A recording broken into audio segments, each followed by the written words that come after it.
Βρισκόμαστε στον 5ο κύκλο διαλέξεων. Είναι η 6η για την ακρίβεια χρονιά που εφαρμόζουμε τον κύκλο διαλέξεων, όπου καλούμε συναδέλφους επιστήμονες από διαφορετικούς χώρους να μας μιλήσουν για ένα θέμα στο οποίο έχουν μια εξειδίκευση. Και μια και το τελευταίο διάστημα δουλεύουμε το θέμα της τεχνητής νοημοσύνης, έχουμε σήμερα καλεσμένο τον κύριο Θεόδωρο Χίου, ο οποίος είναι δικηγόρος και στη διάρκεια των διδακτορικών του και μεταδιδακτορικών του σπουδών έχει ασχοληθεί ιδιαίτερα με το θέμα της τεχνητής νοημοσύνης και των πνευματικών δικαιωμάτων. Σας καλωσορίζω λοιπόν και εύχομαι να απολαύσετε τη σημερινή συνάντηση. Θα ακούσουμε τον κύριο Χίου και στην συνέχεια θα δοθεί ο λόγος σε όλους μας να θέσουμε ερωτήσεις και να γίνει μια συζήτηση. Καλώς ήρθες. Ευχαριστώ πολύ, Σύση. Ευχαριστώ πολύ και για την πρόσκληση.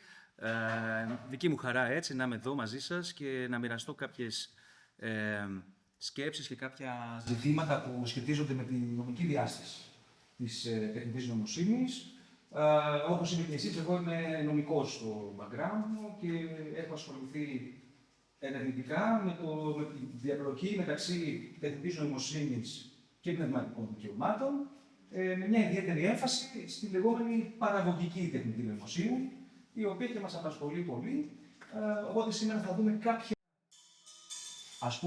βασικά νομικά ζητήματα, κάποιους προβληματισμούς που σχετίζονται με την εφαρμογή της πνευματικής ιδιοκτησίας στην τεχνητή νοημοσύνη υπό την οπτική της εκπαίδευσης. Δηλαδή, πώς εκπαιδευτές και εκπαιδευόμενοι χρησιμοποιώντας εργαλεία παραγωγικής τεχνητής νοημοσύνης έρχονται σε επαφή με προβλήματα πνευματικών δικαιωμάτων. Οπότε, το σημείο εκκίνησής μας... το σημείο εκκίνησής μας είναι η παραγωγική τεχνητή νοημοσύνη στην εκπαίδευση, υπό την έννοια ότι... Εσείς το ξέρετε καλύτερα από μένα, φαντάζομαι. Στην εκπαίδευση, γενικότερα στην εκπαιδευτική διαδικασία, όπως γνωρίζετε, τα συστήματα τεχνητής νοημοσύνης πλέον παίζουν σημαντικό ρόλο και για τους εκπαιδευτές και για τους εκπαιδευόμενους. Σίγουρα έχετε πολλά περισσότερα παραδείγματα να δώσετε εσείς.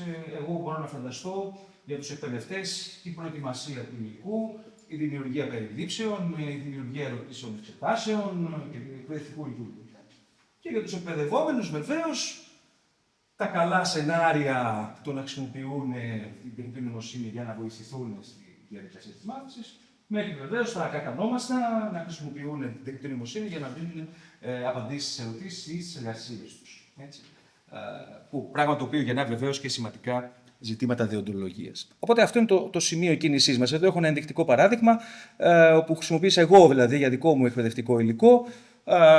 Έδωσα μια εντολή κειμενική να μου δώσει ένα κατάλογο με τις αποφάσεις του Δικαστηρίου της Ευρωπαϊκής Ένωσης αναφορικά με την πρωτοτυπία στην πνευματική ιδιοκτησία, ένα θέμα νομικό τέλος πάντων.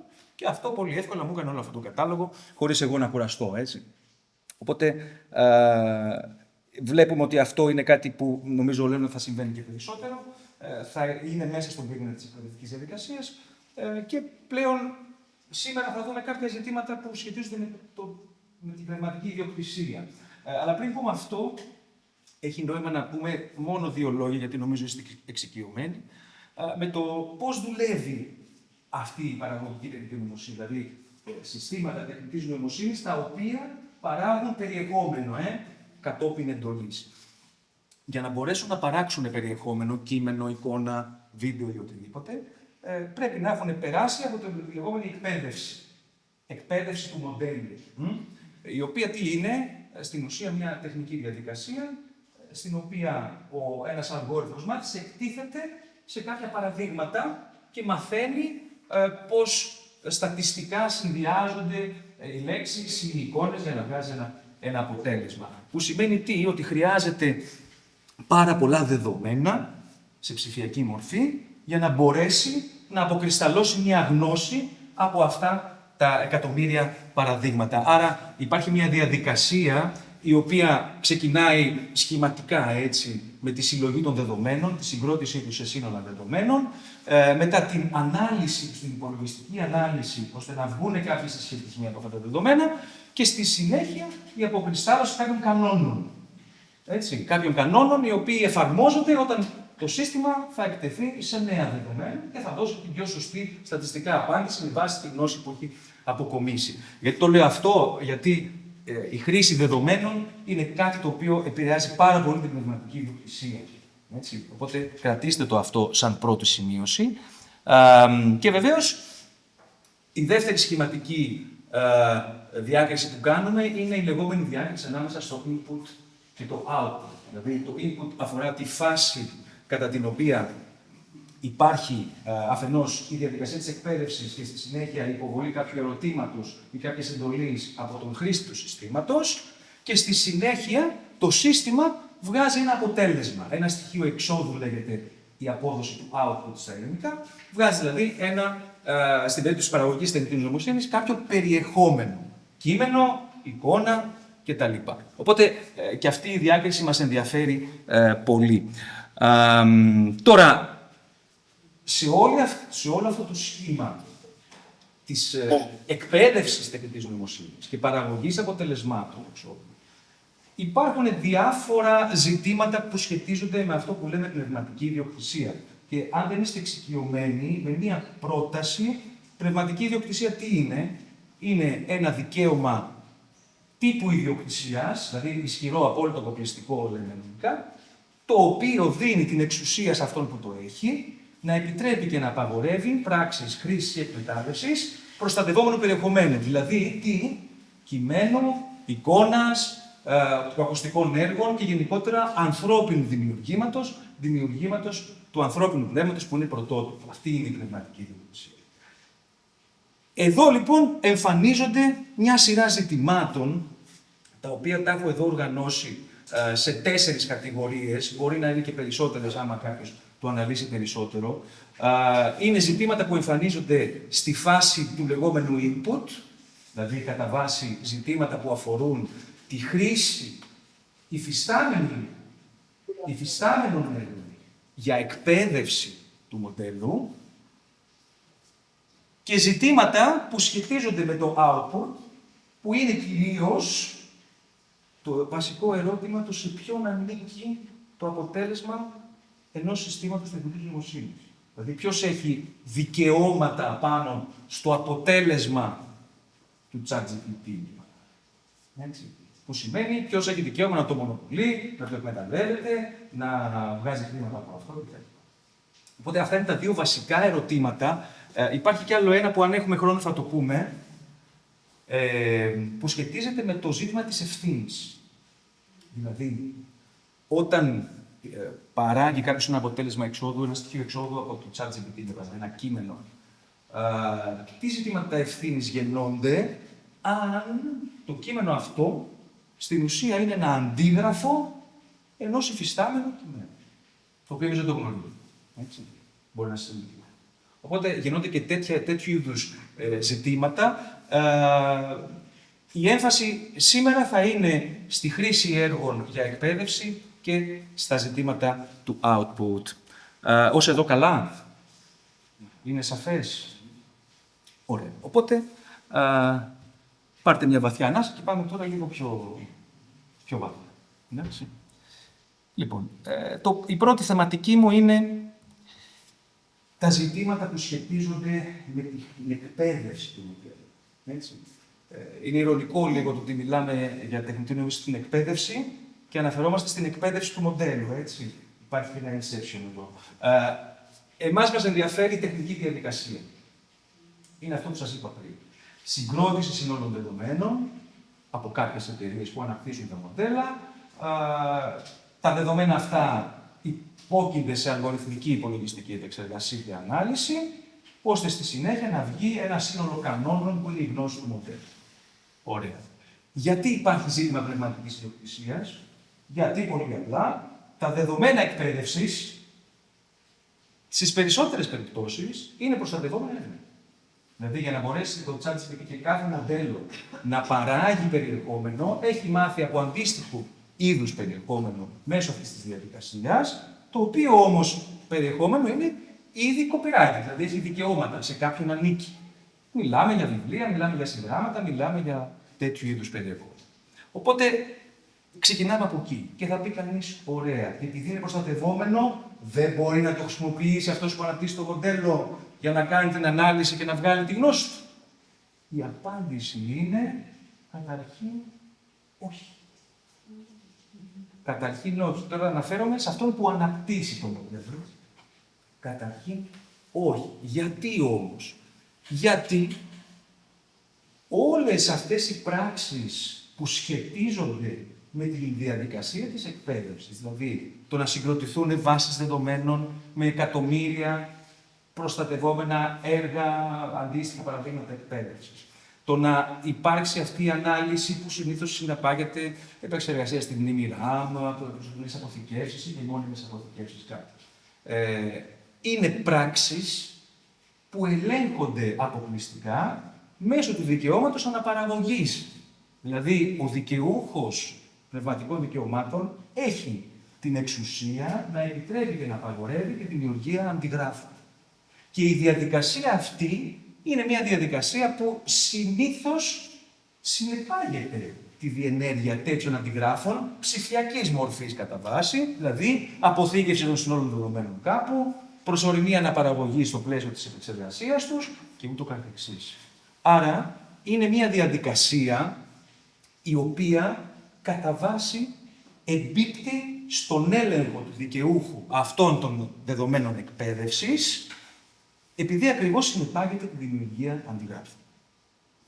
Και αυτό που μας οδηγεί στο ότι για να μπορέσει να γίνει νομίμως η εκπαίδευση του μοντέλου, θα πρέπει να συμβαίνουν δύο πράγματα. Είτε να έχει πάρει άδεια από τους δικαιούχους για να εκπαιδεύσει το μοντέλο του, δηλαδή να έχει πάρει άδεια από όσους δικαιούχους εμπλέκονται στα δεδομένα εκπαίδευσης, ή να υπάρχει αυτό που λένε μια εξαίρεση.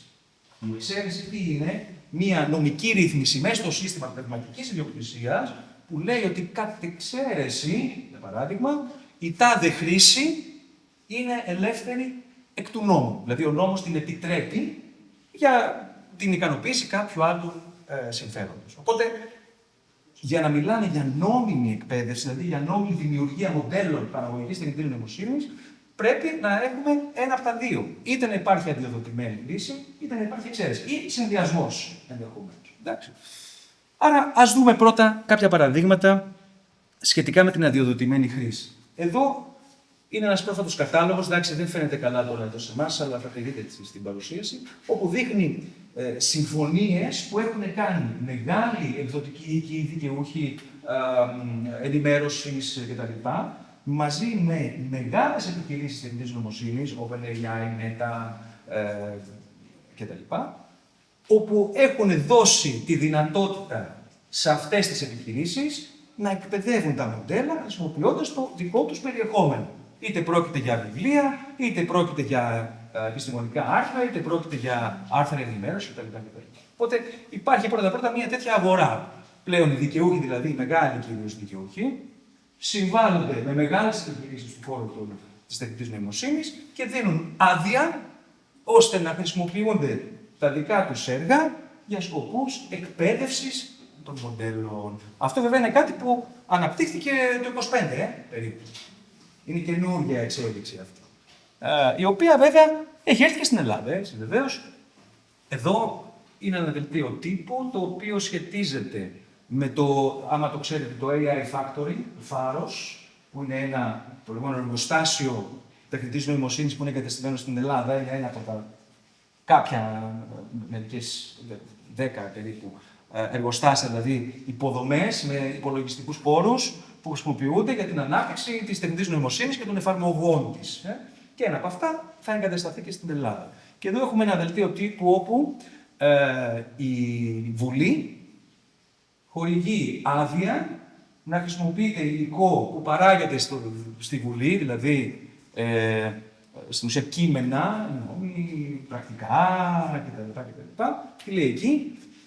για την ανάπτυξη ενός ελληνικού γλωσσικού μοντέλου.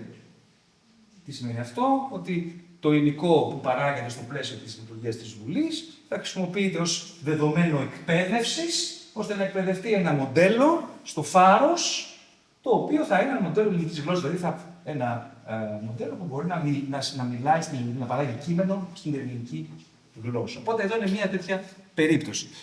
Βέβαια εδώ, μέχρι τώρα θα πείτε εμείς είμαστε πολύ μακριά από όλο αυτό. Τώρα τι σχέση έχουμε με όλες αυτές τις εταιρείες, τη Βουλή κτλ. Και όμως είμαστε όλοι πάρα πολύ κοντά σε αυτό το ζήτημα της αδειοδότησης.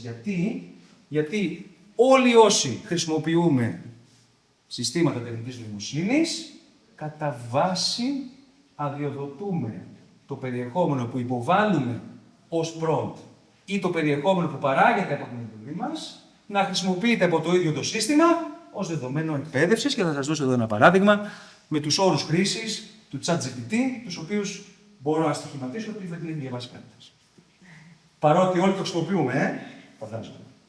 Λοιπόν, είναι αυτά τα λεγόμενα μεγάλα κείμενα, υψηλά γράμματα που λέμε αποδέχομαι. Λοιπόν, όταν χρησιμοποιούμε το ChatGPT, από 1η Ιανουαρίου 2026 είναι η ώρα αυτή, συγκεκριμένη, αποδεχόμαστε αυτούς τους όρους. Και τι σημαίνει αυτό πρακτικά? Έχει πολλές ρήτρες. Σε αυτό που μας ενδιαφέρει, τι σημαίνει αυτό? Ότι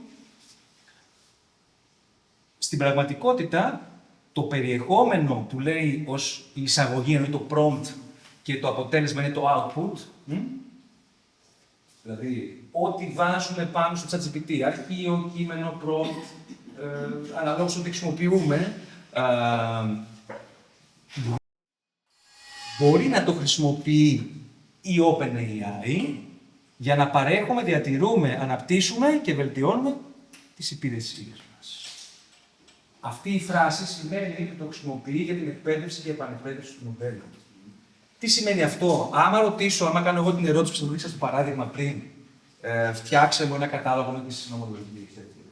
Εντάξει, αυτό το prompt και να το ξαναχρησιμοποιήσει δεν τρέχει τίποτα, γιατί δεν είναι καμιά φοβερή φράση. Εντάξει, το βοηθάει να καταλαβαίνει πώς μιλάω εγώ, ας πούμε. Άρα, εκατομμύρια χρήστες του τροφοδοτούν με τη χρήση της ελληνικής ή άλλης γλώσσας. Ναι. Αλλά όμως ξέρουμε ότι μπορεί να ανεβάσει κανείς ένα επιστημονικό άρθρο και να πει: κάνουμε μια περίπτωση. Να ανεβάσει το αδημοσίευτο σύγγραμμά του και να πει: κάνε μου σε παρακαλώ το θεματικό ευρετήριο. Έτσι δεν είναι? Να ανεβάσει έργα τρίτων και να πει: φτιάξε μου λίγο, κάντε μου μετάφραση. Σωστά? Τι σημαίνει αυτό λοιπόν? Όταν το ανεβάσουμε αυτό το άρθρο σαν prompt, δίνουμε άδεια στο ChatGPT να το χρησιμοποιήσει ως αντικείμενο εκπαίδευσης.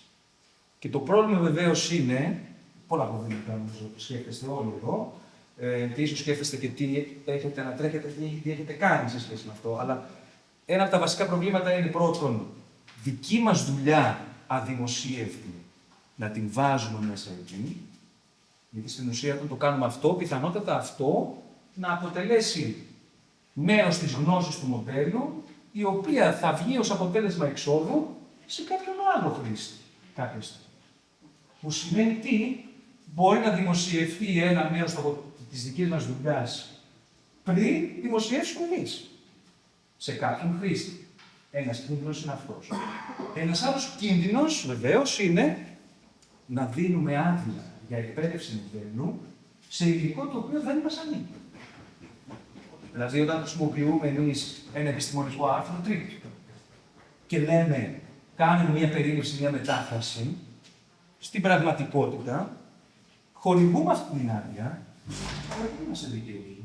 Άρα, στην πραγματικότητα, αφενός παραβιάζουμε τους όρους, γιατί οι όροι λένε, δηλώνετε και εγγυάστε ότι έχετε όλα τα δικαιώματα που απαιτούνται για να παρέχετε την εισαγωγή, το prompt στις υπηρεσίες. Δηλώνουμε δηλαδή ότι είμαστε δικαιούχοι του υλικού που ανεβάζουμε. Ενώ πολλές φορές δεν είμαστε. Οπότε παραβιάζουμε τους όρους και ταυτόχρονα δίνουμε υλικό για εκπαίδευση σε μοντέλο για το οποίο ο δικαιούχος μπορεί να μην θέλει. Οπότε υπάρχει αυτό το σοβαρό πρόβλημα. Βέβαια εδώ υπάρχει δυνατότητα opt-out, δηλαδή υπάρχει δυνατότητα, λέει εδώ, αν δεν επιθυμείτε να χρησιμοποιήσουμε το περιεχόμενό σας για να εκπαιδεύσουμε τα μοντέλα μας, υπάρχει μια διαδικασία και σε πάει σε ένα άρθρο να κάνεις το opt-out. Αυτό είναι κάτι το οποίο νομίζω θα είχε νόημα να το κάνει κάποιος. Ειδικά όταν, για παράδειγμα, ίσως ως εκπαιδευτές, χρησιμοποιείτε υλικό το οποίο θέλετε να παραμείνει έξω από τη διαδικασία της εκπαίδευσης. Έτσι. Βλέπω και ένα χεράκι εδώ. Νομίζω να αφήσουμε ερωτήσεις για το τέλος. Ναι. Να μην διακόψουμε. Ωραία. Ωραία, οπότε αυτό είναι το ένα σκέλος της αδειοδότησης. Στη συνέχεια τώρα υπάρχει το σκέλος της λεγόμενης εξαίρεσης. Δηλαδή, μήπως υπάρχει δυνατότητα να χρησιμοποιεί μια εταιρεία που αναπτύσσει μοντέλα νομίμως περιεχόμενο χωρίς άδεια. Ναι ή όχι? Η απάντηση είναι μάλλον. Αλλά δεν είναι σίγουρο. Και θα σας πω γιατί. Καταρχάς, εδώ το ζήτημα της μη αδειοδοτημένης χρήσης, δηλαδή η δυνατότητα νόμιμης χρήσης υλικού χωρίς να πάρει άδεια από τους δικαιούχους, έχει σημασία ιδίως στην περίπτωση που για την εκπαίδευση του μοντέλου χρησιμοποιείται υλικό που είναι ελευθέρως διαθέσιμο στο διαδίκτυο. Δηλαδή, το διαδίκτυο αποτελεί τη βασική πηγή, μια από τις βασικές πηγές για την εκπαίδευση, ιδίως των μεγάλων. Έτσι. Με λίγα λόγια, υπάρχουν προγράμματα τα οποία σκανάρουν όλο το διαδίκτυο και παίρνουν όλο το υλικό το οποίο είναι διαθέσιμο. Το στιβάζουν στην dataset και το χρησιμοποιούν για εκπαίδευση. Αυτό, σαν διαδικασία, είναι γνωστό ως web scrapping ή web crawling.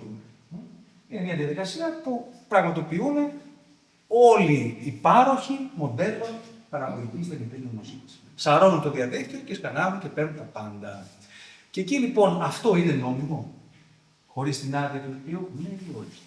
Η απάντηση στην Ευρώπη και δι' στην Ελλάδα, σε αυτό το ερώτημα, δίνεται όχι ευθέως. Γιατί δεν υπάρχει μια ειδική διάταξη στον ελληνικό νόμο, ούτε στην Ευρωπαϊκή Οδηγία, που να λέει ότι επιτρέπεται η χρήση έργων για σκοπούς εκπαίδευσης μοντέλων.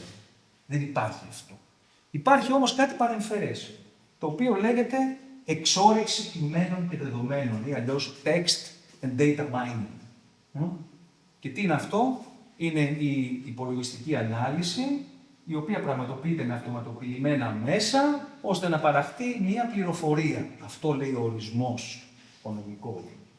Και το ερώτημα λοιπόν που γεννάται είναι κατά πόσο η χρήση έργων για εκπαίδευση μοντέλων αποτελεί εξόρυξη κειμένων και δεδομένων.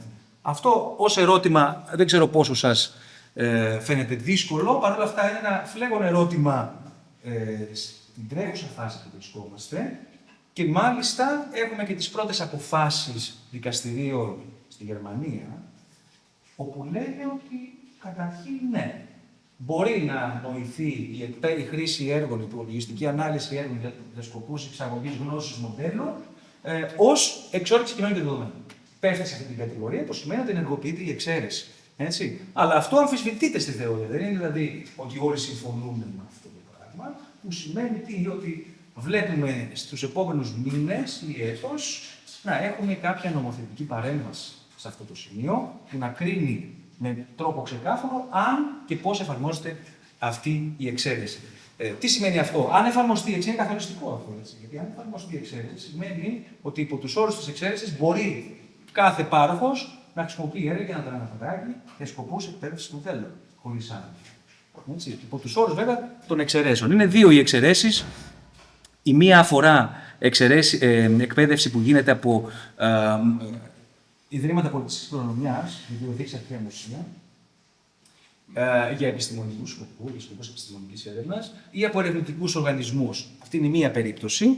Και η άλλη περίπτωση που μας αφορά περισσότερο είναι μια πολύ ευρεία εξαίρεση που αφορά οποιονδήποτε μπορεί να χρησιμοποιεί έργα για οποιοδήποτε σκοπό, αρκεί ο δικαιούχος να μην έχει κάνει το λεγόμενο opt-out, δηλαδή να μην έχει πει με κατάλληλο τρόπο ότι δεν θέλω το υλικό μου να αποτελεί αντικείμενο εκπαίδευσης μοντέλων, το λεγόμενο opt-out, το οποίο όταν μιλάμε για διαδικτυακό περιεχόμενο πρέπει να γίνει με μηχαναγνώσιμα μέσα. Δηλαδή με τεχνική λύση. Και εκεί αρχίζουν πολλά προβλήματα. Δηλαδή, ποιο είναι το κατάλληλο πρωτόκολλο για αποκάλυψη.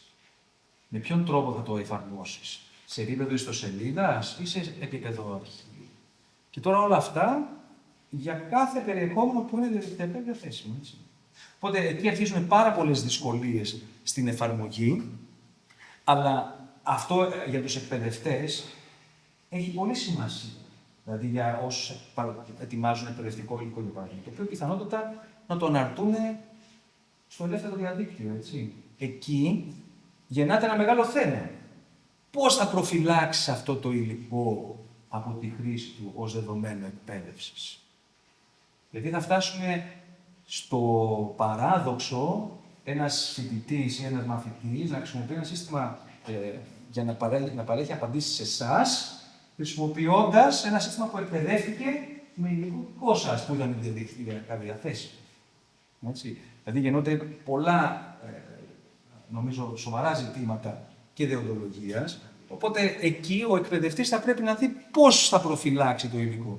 Η μία λύση είναι βεβαίως να μην το αναρτά, αλλά αν πρέπει να το αναρτήσει, είναι εκτεθειμένο στην υπολογιστική ανάλυση για εκπαίδευση μοντέλου. Που σημαίνει για να μπορέσει νομίμως να το απαλλάξει αυτό, θα πρέπει να κάνει το opt-out. Αλλά πώς θα το κάνει? Με ένα μηχαναγνώσιμο μέσο. Ποιο είναι αυτό? Το ψάχνουμε ακόμα. Μηχαναγνώσιμο σημαίνει, είναι η απόδοση του όρου machine readable, δηλαδή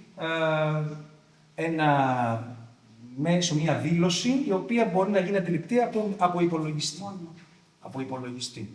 Δηλαδή αυτό τι σημαίνει? Ότι όταν είναι το bot, ας πούμε, της OpenAI ή οτιδήποτε άλλο παρόχο που σκανάρει το διαδίκτυο για να τραβήξει υλικό, θα βλέπει την πληροφορία, τα μεταδεδομένα δηλαδή που είναι μέσα στο αρχείο ή στην ιστοσελίδα, που θα λέει μην κάνεις AI training και θα πρέπει να μην κάνει.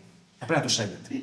Επειδή το βλέπει μηχαναγνώσιμα, έτσι. Δεν θα κάτσει να γίνει κάποια ανθρώπινη επικοινωνία σε αυτό το επίπεδο. Θα είναι μια επικοινωνία μεταξύ μηχανών. Αυτό σημαίνει το μηχαναγνώσιμο, το οποίο βεβαίως έχει νόημα στο περιεχόμενο που είναι αναρτημένο στο διαδίκτυο, γιατί ακριβώς με αυτοματοποιημένο τρόπο, με bots γίνεται αυτή η συλλογή του υλικού. Δεν είναι κάποιος όργανος που ψάχνει και κατεβάζει. Είναι προγράμματα τα οποία σκανάρουν το διαδίκτυο και κατεβάζουν, έτσι.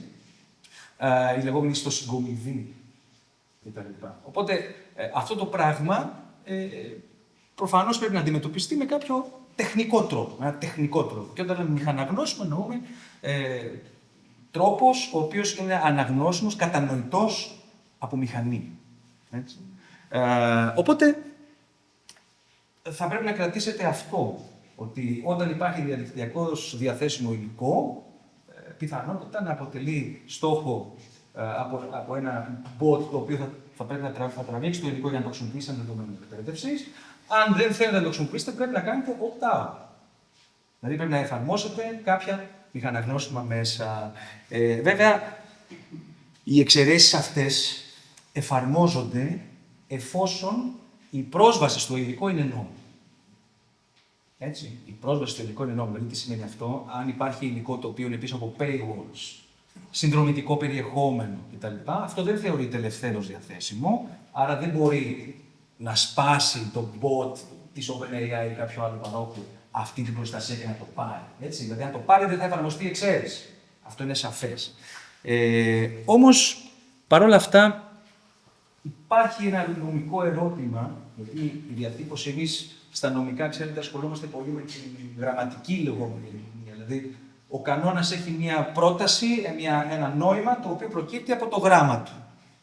Τις λέξεις που χρησιμοποιεί δηλαδή ο νομοθέτης, έτσι.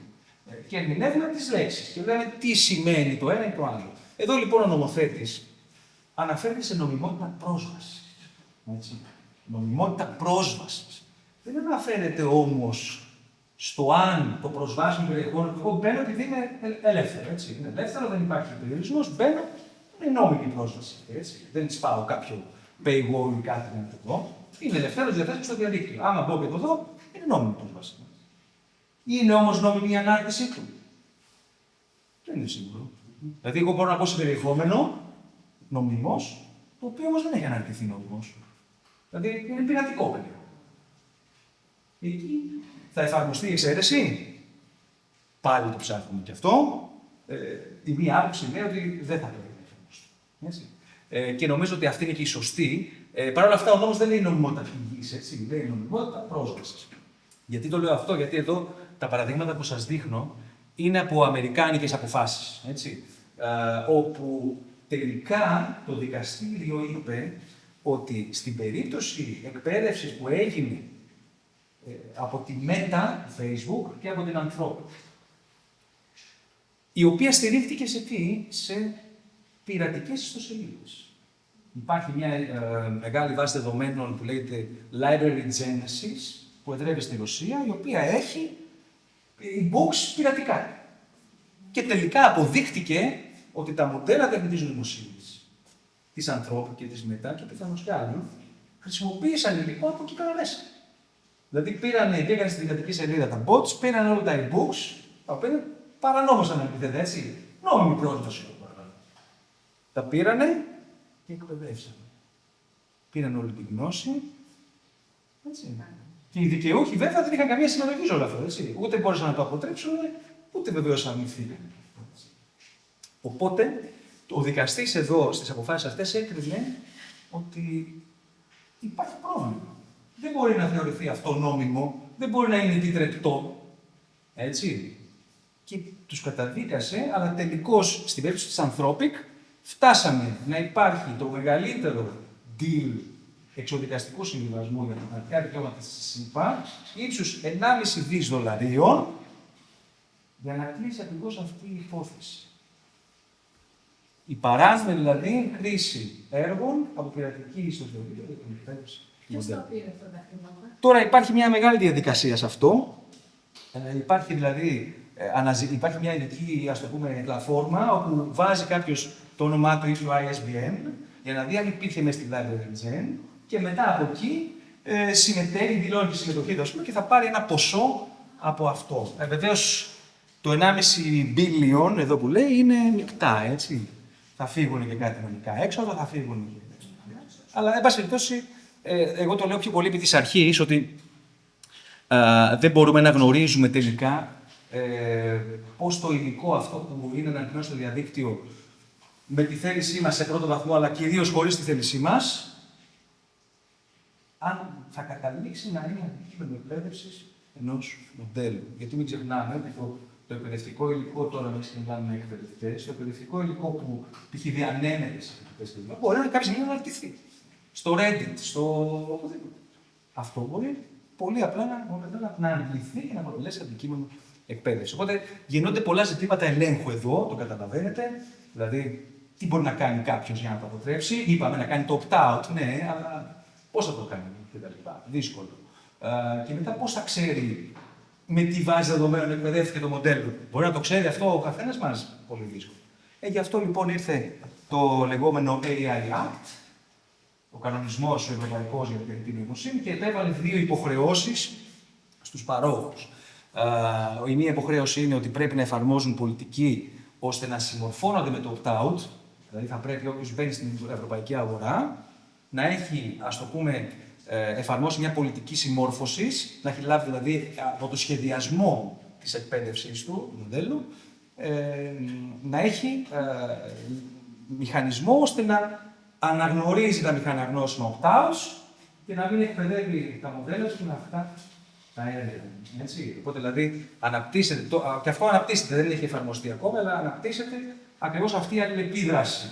Το μηχαναγνώσιμο opt-out που κάνει ο δικαιούχος με το μηχαναγνώσιμο εργαλείο που εφαρμόζει ο πάροχος όταν σκανάρει το διαδίκτυο, ώστε με την πολιτική αυτή να μην το χρησιμοποιεί για την εκπαίδευση. Αυτό είναι το ένα. Και το άλλο είναι το ότι υποχρεούνται πλέον να αναρτούν δημόσια μία περίληψη με το τι δεδομένα εκπαίδευση χρησιμοποίησαν για να εκπαιδεύσουν το μοντέλο τους. Δηλαδή, ποιες βάσεις δεδομένων επισκέφτηκαν, ποιες ιστοσελίδες κτλ.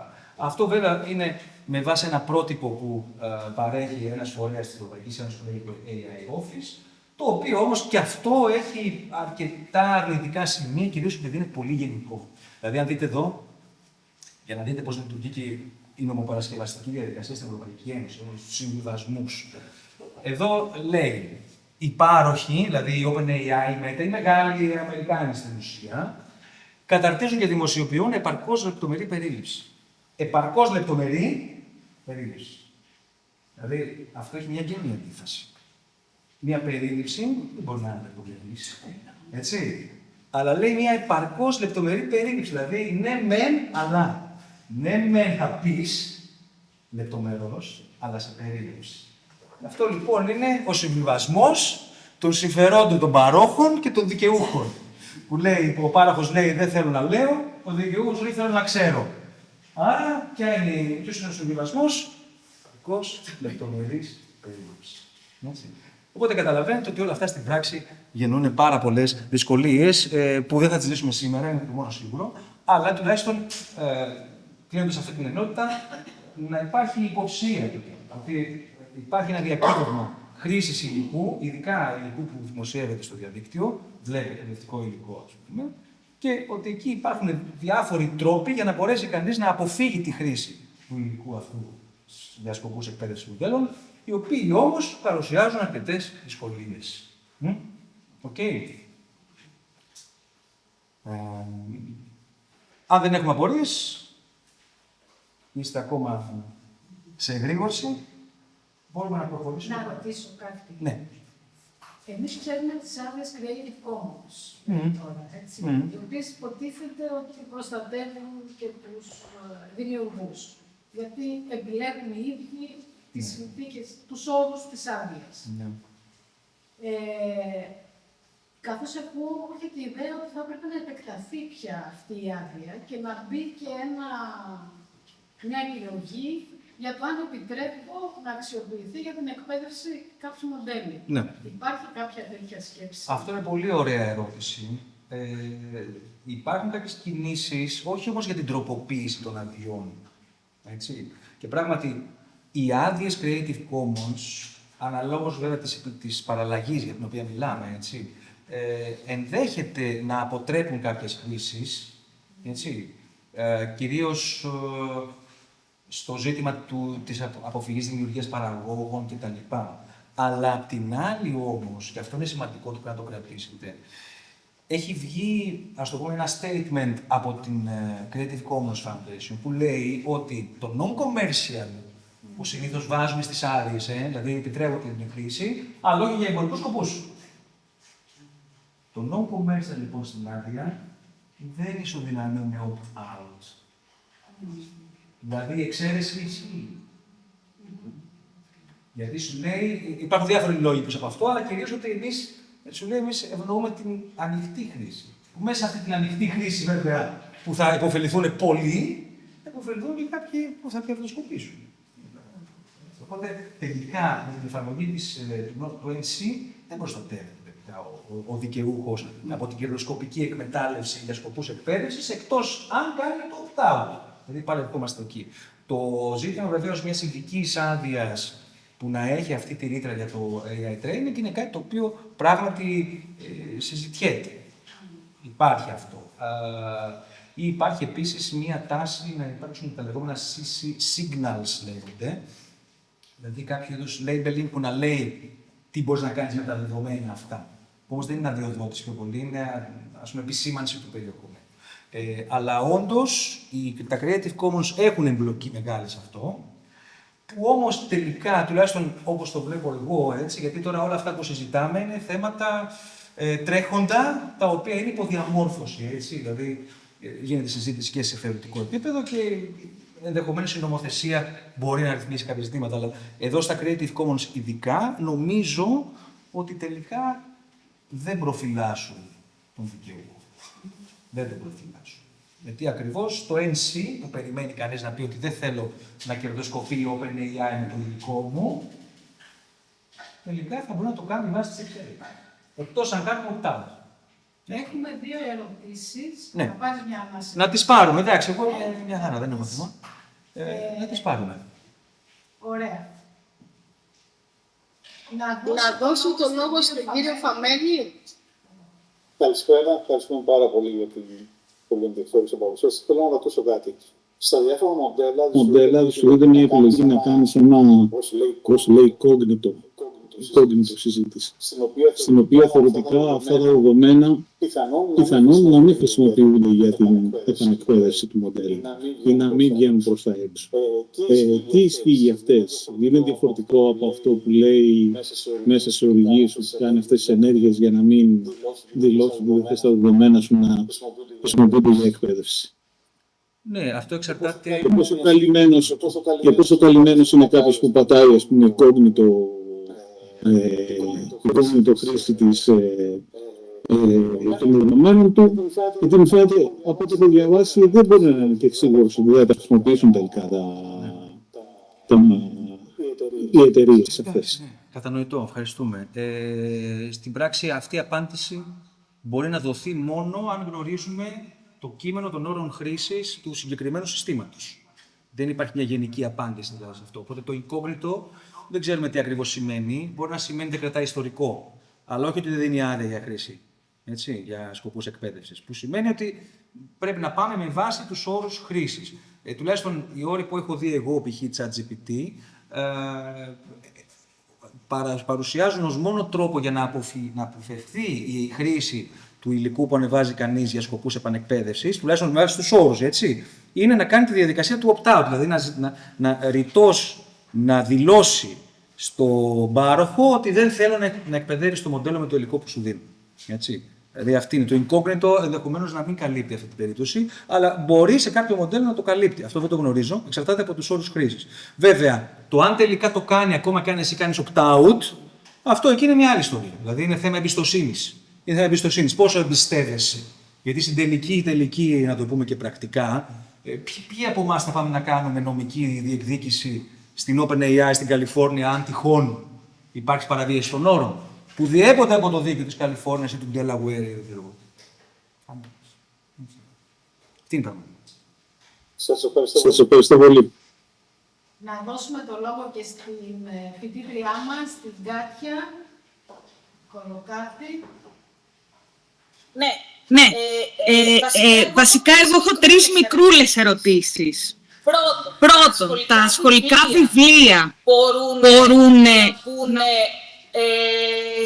σε κάποιο ChatGPT προκειμένου να εξάγει πληροφορίες ή διέπονται από τον κανονισμό, ας πούμε, των βιβλίων? Μιλάω για τα σχολικά βιβλία που είναι και στο φωτόδεντρο, οπότε είναι διαθέσιμα ελεύθερα. Είναι ένα site του Υπουργείου Παιδείας. Αυτό, επίσης όσον αφορά το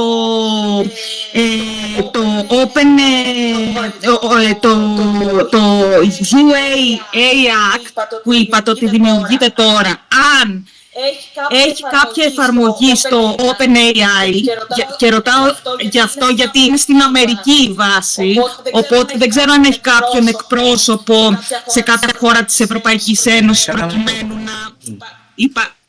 Και τρίτον, υπάρχουν διάφορα ChatGPT όσον αφορά τη Research AI, όπου εκεί εξάγεις περίληψη χωρίς να του δώσεις το κείμενο, μπορεί να γράψει λέξεις κλειδιά και να σου βγάλει κάποια κείμενα, πιθανόν με συνδρομή είναι όταν θες να έχεις απεριόριστο, και να σου κάνει ένα κείμενο. Εκεί γιατί δεν εμπίπτει όπως π.χ. με το OpenAI όταν του βάζεις εσύ κάποιο κείμενο? Τι διαφορά έχει η μία περίπτωση από την άλλη? Ναι. Ωραία. Και οι 3 ερωτήσεις μπορούν να αποτελέσουν αντικείμενο 3 διαφορετικών μαθημάτων. Η αλήθεια είναι. Όσο θα πάω από το τέλος. Αντιλαμβάνομαι ότι αναφέρεστε στην περίπτωση που τελικά το σύστημα δεν ανατρέχει στη γνώση του, αλλά κάνει μια διαδικτυακή αναζήτηση. Έτσι. Το λεγόμενο RAG. Ναι. Augmented Retrieval. Εκεί έχουμε διαφορετική διαδικασία. Δηλαδή έχουμε μια διαδικασία όπου εμείς δεν δίνουμε υλικό στο πρόγραμμα. Εμείς του λέμε ψάξε να μας βρεις υλικό. Έτσι. Δηλαδή η αδειοδότηση που δίνουμε για εκπαίδευση αφορά μόνο το prompt, το οποίο όμως δεν έχει κάποιο επιστημονικό άρθρο ή κάτι άλλο. Οπότε γι' αυτό δεν εμπίπτει σε αυτή την περίπτωση. Πιο πολύ αυτό που λέτε αναφέρεται στο τελικά αυτό που βγάζει το αποτέλεσμα, η περίληψη που βγάζει. Σε ποιον ανήκει? Προσβάλλει δικαιώματα? Μπορώ να το χρησιμοποιήσω? Οπότε δηλαδή πάει σε αυτά που θα πούμε στη συνέχεια. που ελπίζω να έχουμε το χρόνο να τα πούμε βέβαια. Τώρα, όσον αφορά η πρώτη ερώτηση, η προηγούμενη ερώτηση μάλλον, σχετικά με την εφαρμογή σε μια αμερικάνικη επιχείρηση. Έτσι. Ναι, αυτό είναι ένα πολύ μεγάλο θέμα. Πολύ μεγάλο θέμα. Η αλήθεια είναι η εξής. Ότι ο κανονισμός, ο οποίος είναι σε ισχύ έτσι, αλλά θα εφαρμοστεί ειδικά αυτή η υποχρέωση από το 26. Τι λέει? Εφαρμόζεται βεβαίως στην επικράτεια της Ευρωπαϊκής Ένωσης. Δεν μπορεί το ευρωπαϊκό δίκαιο να εφαρμοστεί στην Αμερική. Είναι σαφές αυτό. Αλλά λέει ο κανονισμός ότι όποιος μπαίνει στην ευρωπαϊκή αγορά θα πρέπει να συμμορφώνεται με τον κανονισμό αυτό. Είναι δηλαδή η λεγόμενη εξοδαφική εφαρμογή. Και θα πρέπει πράγματι να έχει και έναν εκπρόσωπο, όπως λέτε, κάπως αλλιώς είναι η ονομασία στο κείμενο, που θα είναι, ας το πούμε, ο αποδέκτης τυχόν καταγγελιών κτλ. Οπότε πάει κάπως έτσι, χωρίς αυτό να σημαίνει όμως ότι στην πραγματικότητα εμείς με τον κανονισμό ελέγχουμε τη χρήση του υλικού για εκπαίδευση που γίνεται στην Αμερική. Δεν το ελέγχουμε. Είναι σαφές. Έτσι, δεν το ελέγχουμε. Ελέγχουμε μόνο τη χρήση που γίνεται στην Ευρώπη και στην πραγματικότητα εμέσως, εφόσον πρέπει να έχεις σεβαστεί τα opt-outs κτλ. Όταν μπαίνεις στην αγορά, σημαίνει ότι όταν έκανες την εκπαίδευση κάπου αλλού, θα πρέπει να συμμορφώθηκες με αυτό. Που αυτό πάλι γεννάει πάρα πολλά προβλήματα της λεγόμενης εξοδαφικής εφαρμογής. Δεν μπορεί να εφαρμόζει δηλαδή αλλοδαπό δίκαιο σε ένα άλλο κράτος. Έτσι. Και αυτή είναι η λεγόμενη δικαιοπολιτική διάσταση του πράγματος. Δηλαδή, αυτό που έλεγαν και οι Αμερικάνοι, ότι δεν πάτε πολύ μακριά, δεν μπορείτε εσείς να ρυθμίσετε αυτά τα θέματα και να τα ρυθμίσετε μάλιστα με αντίκτυπο σε εμάς. Και το δικαιοπολιτικό αντεπιχείρημα είναι ότι έχουμε μια μεγάλη αγορά. Αν θες να μπεις, θα πρέπει να συμμορφωθείς με τα πρότυπά μας. Είναι αυτό το παιχνίδι, πολύ ενδιαφέρον θέμα και πολύ δύσκολο. Έτσι. Αλλά αυτό δεν αφορά μόνο τα συστήματα, αφορά και πλατφόρμες, social media κτλ. Είναι ακριβώς ο ίδιος προβληματισμός. Η πρώτη ερώτηση ποια ήτανε? Το φωτόδουλο. Σχετικά με τα σχολικά βιβλία. Ο κανόνας είναι, αν δεν έχεις δικαιώματα πάνω στο υλικό, δεν μπορείς να το δώσεις για εκπαίδευση, δηλαδή δεν μπορείς να κάνεις prompting, από τη στιγμή που σύμφωνα με τους όρους δηλώνεις και εγγυάσαι ότι έχεις δικαιώματα. Άρα εμείς δεν μπορούμε να παίρνουμε υλικό τρίτον, είτε είναι στο φωτόδεντρο ελεύθερο είτε όχι, και να το χρησιμοποιούμε εμείς ως χρήστες. Έτσι. Τώρα, το αν το ChatGPT έχει ήδη σκανάρει το φωτόδεντρο που λέτε και έχει πάρει όλο το υλικό και το έχει βάλει μέσα, αυτό δεν ξέρω αν θα φανεί στην επαρκώς λεπτομερή περίληψη της διαφάνειας που δεν υποχρεούται να εφαρμόσει. Δεν το ξέρω. Αλλά υπάρχει ενδεχόμενο να έχει γίνει. Πάντως είναι δύο διαφορετικά πράγματα. Είναι δύο διαφορετικά πράγματα. Ένα πράγμα είναι αν εγώ χρησιμοποιώ υλικό τρίτο για να εκπαιδεύσω ή για να κάνω prompting δηλαδή. Οπότε αυτό, κατά τη γνώμη μου, είναι σαφές. Δεν μπορώ να το κάνω. Δεν μπορώ να το κάνω. Και με βάση τους όρους του ChatGPT ή οποιοδήποτε άλλο μοντέλο. Το αν εκπαιδεύτηκε με ελευθέρως προσβάσιμο υλικό από το φωτόδεντρο, η απάντηση είναι μάλλον ναι, αλλά αυτή αφορά πιο πολύ τους δικαιούχους των βιβλίων, που πιθανώς είναι το ίδιο το Υπουργείο, και όχι εμάς. Έτσι. Κατανοητό? Ναι, ευχαριστώ πολύ. Οκ.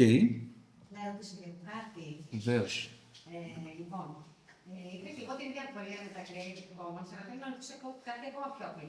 Έχω εγώ ένα blog που ανεβάζω εκπαιδευτικό υλικό, δικό μου.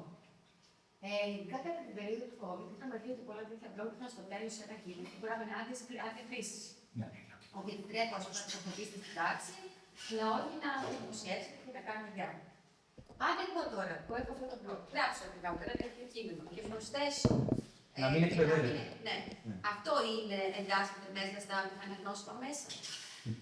Αυτό το ερώτημα απασχόλησε το Γερμανικό Δικαστήριο του Αμβούργου και απάντησε στο πρωτόδικο ότι ναι.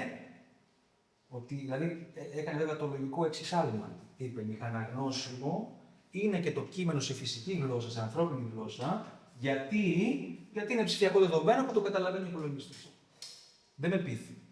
Γιατί μηχαναγνώσιμο κατά την γνώμη μου είναι να βάλει μια εντολή μηχανική. Δηλαδή να λέει με κάποιο είδους κώδικα που να λέει εδώ διαβάζω και πλέον δεν πρέπει. Έτσι, γιατί ο υπολογιστής δεν μπορεί να καταλάβει την ελληνική γλώσσα τι σημαίνει.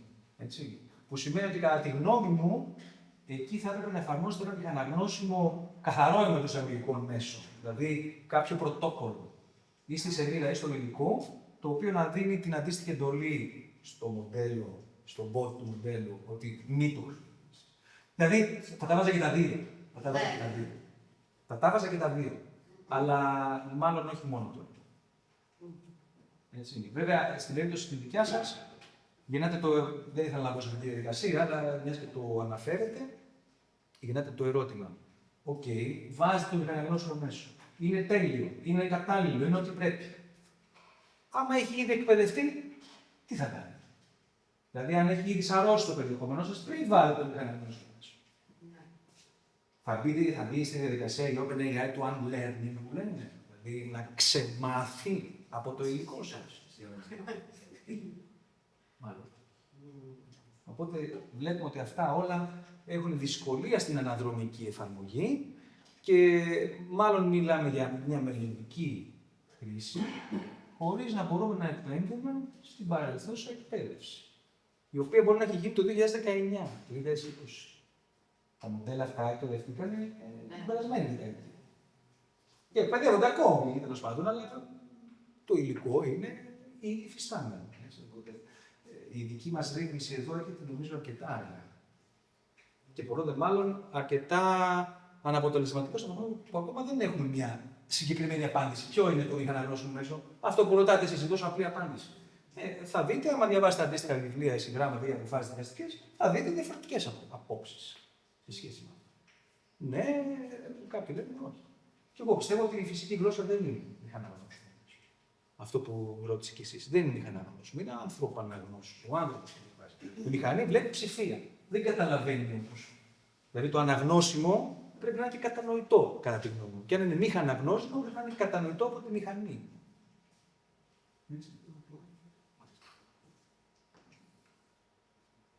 Οκ.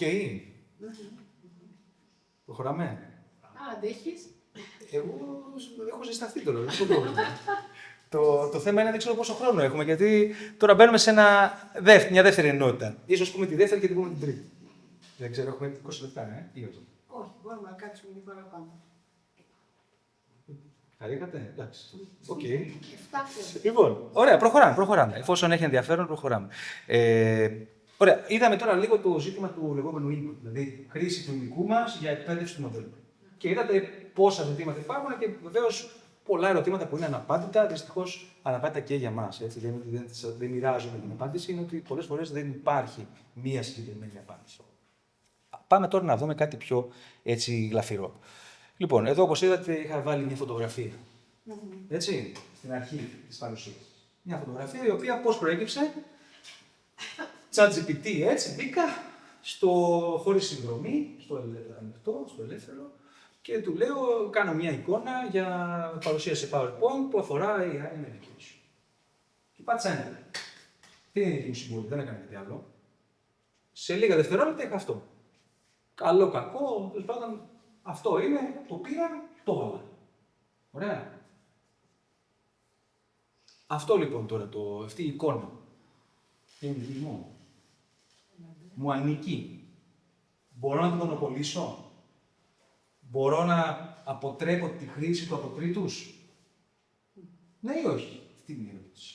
Σε ποιον ανήκει αυτό το αποτέλεσμα. Εντάξει, εδώ είναι τώρα μια απλή εικόνα, αλλά αν μπει κανείς στη διαδικασία, ας πούμε, να κάνει περιλήψεις, ερωτήσεις εξετάσεων, διδακτικό υλικό, εκπαιδευτικό υλικό κτλ. Θα βάλετε κάτω copyright το όνομά σας. Ναι ή όχι. Και αν το βάλετε έχει σημασία. Είναι δικό σας. Η απάντηση δεν είναι τόσο προφανής όσο μπορεί να νομίζετε. Γιατί? Γιατί στο δικό μας σύστημα πνευματικής ιδιοκτησίας, που γενικά αυτό αντανακλά και μια, ας το πούμε, γενική αρχή του δικαίου πνευματικής ιδιοκτησίας, λέει το εξής. Η πνευματική ιδιοκτησία απονέμεται σε άνθρωπο. Προστατεύει την ανθρώπινη δημιουργία, τα προϊόντα της ανθρώπινης διανοίας. Παλιότερα υπήρχαν τα σχολικά παραδείγματα. Δημιουργία ζωγραφικού πίνακα από έναν ελέφαντα, μία selfie που έβγαλε μια μαϊμού σε ένα δάσος, δηλαδή ότι έργα μη ανθρώπινα, έτσι, τα οποία λέγαμε δεν προστατεύονται γιατί δεν υπάρχει ανθρώπινη δημιουργία. Τώρα όμως με την εμπλοκή της μηχανής, το ερώτημα αρχίζει και γίνεται καθημερινό. Υπάρχει ανθρώπινη δημιουργία, ναι ή όχι. ή είναι τεχνητή δημιουργία, τεχνητή νοημοσύνη, τεχνητή παραγωγή αποτελέσματος. Επειδή μιλάμε για ανθρωποκεντρικό σύστημα, πάντα πρέπει να υπάρχει μια ανθρώπινη συμβολή στην παραγωγή του προστατευόμενου αποτελέσματος. Αν δεν υπάρχει, δεν προστατεύεται. Αυτός είναι ο κανόνας. Και θα πει κανείς, τι σημαίνει ανθρώπινη συμβολή, ποια είναι η κρίσιμη ανθρώπινη συμβολή, γιατί και εγώ πάτησα enter. Και εγώ έβαλα το prompt. Εντάξει, έχω μια συμβολή. Πώς το είπα. Την ιδέα. Ναι. Την ιδέα. Τι έχω την ιδέα, ναι. Αλλά τελικά αρκεί αυτό για να μου δώσει πνευματικά δικαιώματα, ναι ή όχι.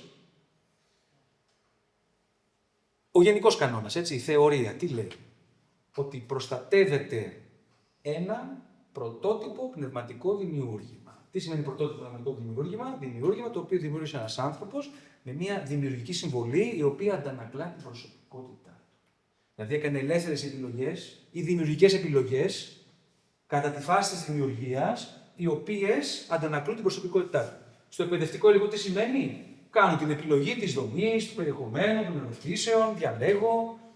Η ιδέα να φτιάξω εκπαιδευτικό υλικό για το χύψη μάθημα δεν προστατεύεται, ούτε μονοπολείται. Όλοι μπορούμε να φτιάξουμε εκπαιδευτικό υλικό για το ίδιο μάθημα. Ναι ή όχι. Αλλιώς ο πρώτος θα έχει μονοπόλιο. Δεν ισχύει αυτό. Όλη η ιδέα δεν προστατεύεται. Η ιδέα δεν προστατεύεται. Προστατεύεται μόνο η λεγόμενη μορφή, το expression, ο αγγλικός όρος. Δηλαδή, το συγκεκριμένο αντιληπτό αποτέλεσμα των δημιουργικών μας επιλογών. Το κείμενο όπως το έφτιαξα. Το εκπαιδευτικό υλικό όπως το δόμησα. Η σειρά των λέξεων που έβαλα. Όχι η ιδέα του να το φτιάξω. Έτσι. Ακόμα και είναι η ιδέα που έχουν είναι πολύ πρωτότυπο. Δηλαδή, φτιάχνουν υλικό για κάτι που δεν υπάρχει. Ναι. Δεν σημαίνει ότι θα μονοπολίσω αυτή την ιδέα. Θα μονοπολίσω το αποτέλεσμα που έβγαλα. Που σημαίνει ότι μονοπολείται με πνευματικό δικαίωμα μόνο ότι εγώ δημιούργησα με τις επιλογές μου ως αποτέλεσμα μιας μορφής, αντιληπτή από τις αισθήσεις, η οποία προστατεύεται επειδή εγώ με τη μοναδική μου προσωπικότητα αντανάκλασα την προσωπικότητά μου αυτή μέσα στο αποτέλεσμα. Έτσι. Αυτό είναι το σκεπτικό. Αυτή είναι η λογική του λεγόμενου ανθρωποκεντρικού συστήματος. Δεν έχει σημασία αν έχω τα μέσα, αν πλήρωσα, αν κουράστηκα, αν χρειάστηκαν πάρα πολλές ώρες για να το φτιάξω. Δεν έχει σημασία. Σημασία έχει αν η προσωπικότητά μου, λόγω των επιλογών που έκανα κατά αυτή τη δημιουργία, αντανακλάται μέσα στο αποτέλεσμα. Και εννοούμε μέσα στη μορφή του έργου, όχι την ιδέα του. Οκ. Άρα, με βάση αυτό, και μάλιστα παρεπτόντως, αρκεί για να αποκτήσω το πνευματικό δικαίωμα, γενικά έτσι, γενικά, μόνη η δημιουργία του πρωτότυπου έργου. Δεν χρειάζεται να κάνω κάτι άλλο. Αυτό που λέμε κατοχύρωση, κατάθεση, δεν υπάρχει. Αρκεί να δημιουργήσω το πρωτότυπο πνευματικό δημιούργημα. Έτσι, άρα αυτομάτως με το που το δημιουργήσω γίνομαι δημιουργός. Άρα αυτή η θεωρία στην εφαρμογή της δικής μας περίπτωσης εδώ του συγκεκριμένου, ας πούμε, εικαστικού, τι μας λέει? Ότι θα προστατευτεί αυτή η εικόνα, δεν θα είμαι εγώ δημιουργός, αν αυτό το δημιούργημα αντανακλά την προσωπικότητά μου. Δεν έκανε ελεύθερες και δημιουργικές επιλογές, οι οποίες αντανακλούν την προσωπικότητά μου και το καθιστούν ένα έργο δικό μου. Έτσι. Και πολύ φοβάμαι ότι το να χρησιμοποιούμε μόνο μία ιδέα, είναι το prompt, προκειμένου, μια ιδέα. Φτιάξαμε μια εικόνα για PowerPoint που αφορά εκπαίδευση και τεχνητή νοημοσύνη. Αυτό είναι μια ιδέα. Άμα το πούμε σε 10 ανθρώπους, θα κάνουν κάτι 10 διαφορετικά πράγματα. Δεν θα προστατευτεί η ιδέα, θα προστατευτεί το αποτέλεσμα, η μορφή. Το ότι πατάω εγώ enter, ότι έχω την πρωτοβουλία, δεν αρκεί. Άρα η δική μου συμβολή στη συγκεκριμένη περίπτωση δεν είναι επαρκώς δημιουργική, ώστε να μου δώσει πνευματικά δικαιώματα πάνω σε αυτό. Δεν μου ανήκει. Δεν μου ανήκει. Έτσι. Θα πρέπει μετά όμως κανείς να κάθε φορά, έτσι, σε κάθε αποτέλεσμα, να αναζητά. Υπάρχει κάπου σε όλη τη διαδικασία αυτή, και εννοώ τη διαδικασία, ξεκινάμε από την εκπαίδευση του μοντέλου μέχρι την παραγωγή του αποτελέσματος. Έτσι. Υπάρχει κάποια ανθρώπινη συμβολή, προγραμματιστή, χρήστη κτλ. Που είναι αυτό που λέμε πρωτότυπη δημιουργική συμβολή. Δηλαδή, δημιουργικές επιλογές ελεύθερες, οι οποίες καταλήγουν στην παραγωγή ενός αποτελέσματος που αντανακλά την προσωπικότητά τους. Ναι ή όχι. Μπορεί και όχι. Δηλαδή, αναζητούμε αν υπάρχουν συμβολές π.χ. Στους προγραμματιστές. Αυτό θα μπορούσε να υπάρχει αν ο προγραμματιστής έχει προαντιληφθεί και γνωρίζει ποια είναι τα αποτελέσματα εξόδου. Έτσι. Αν είναι ένα σύστημα τέτοιο. Ή κυρίως αυτό το εντοπίζουμε στις περιπτώσεις των χρηστών. Δηλαδή, υπάρχουν περιπτώσεις όπου μπορεί κανείς πράγματι να κάνει επιλογές και να διαμορφώσει το αποτέλεσμα ή κυρίως να κάνει δημιουργικές συμβολές όταν επεξεργάζεται το παραγόμενο αποτέλεσμα. Δηλαδή, όταν επιμελείται, για παράδειγμα, ένα υλικό το οποίο παρέχεται με ChatGPT, για παράδειγμα. Μπορεί να παραχθεί το κείμενο και στη συνέχεια εμείς να κάνουμε μια επεξεργασία. Να έχουμε μια συμβολή η οποία είναι πράγματι δημιουργική. Επειδή το αναμορφώνουμε και αντανακλάμε την προσωπικότητά μας στις επιλογές που κάνουμε. Εκεί μπορεί πράγματι να υπάρχει μια δημιουργική συμβολή που μας συνδέει με το αποτέλεσμα, άρα μας δίνει κάποια δικαίωμα. Μπορεί όμως να συμβεί και η περίπτωση όπου δεν υπάρχει καμία τέτοια συμβολή. Δηλαδή, ούτε ο χρήστης μπορεί να νοηθεί ως δημιουργός του αποτελέσματος, ούτε ο προγραμματιστής που έφτιαξε το σύστημα. Τι γίνεται σε αυτή την περίπτωση? Το αποτέλεσμα δεν ανοίξει κανένα.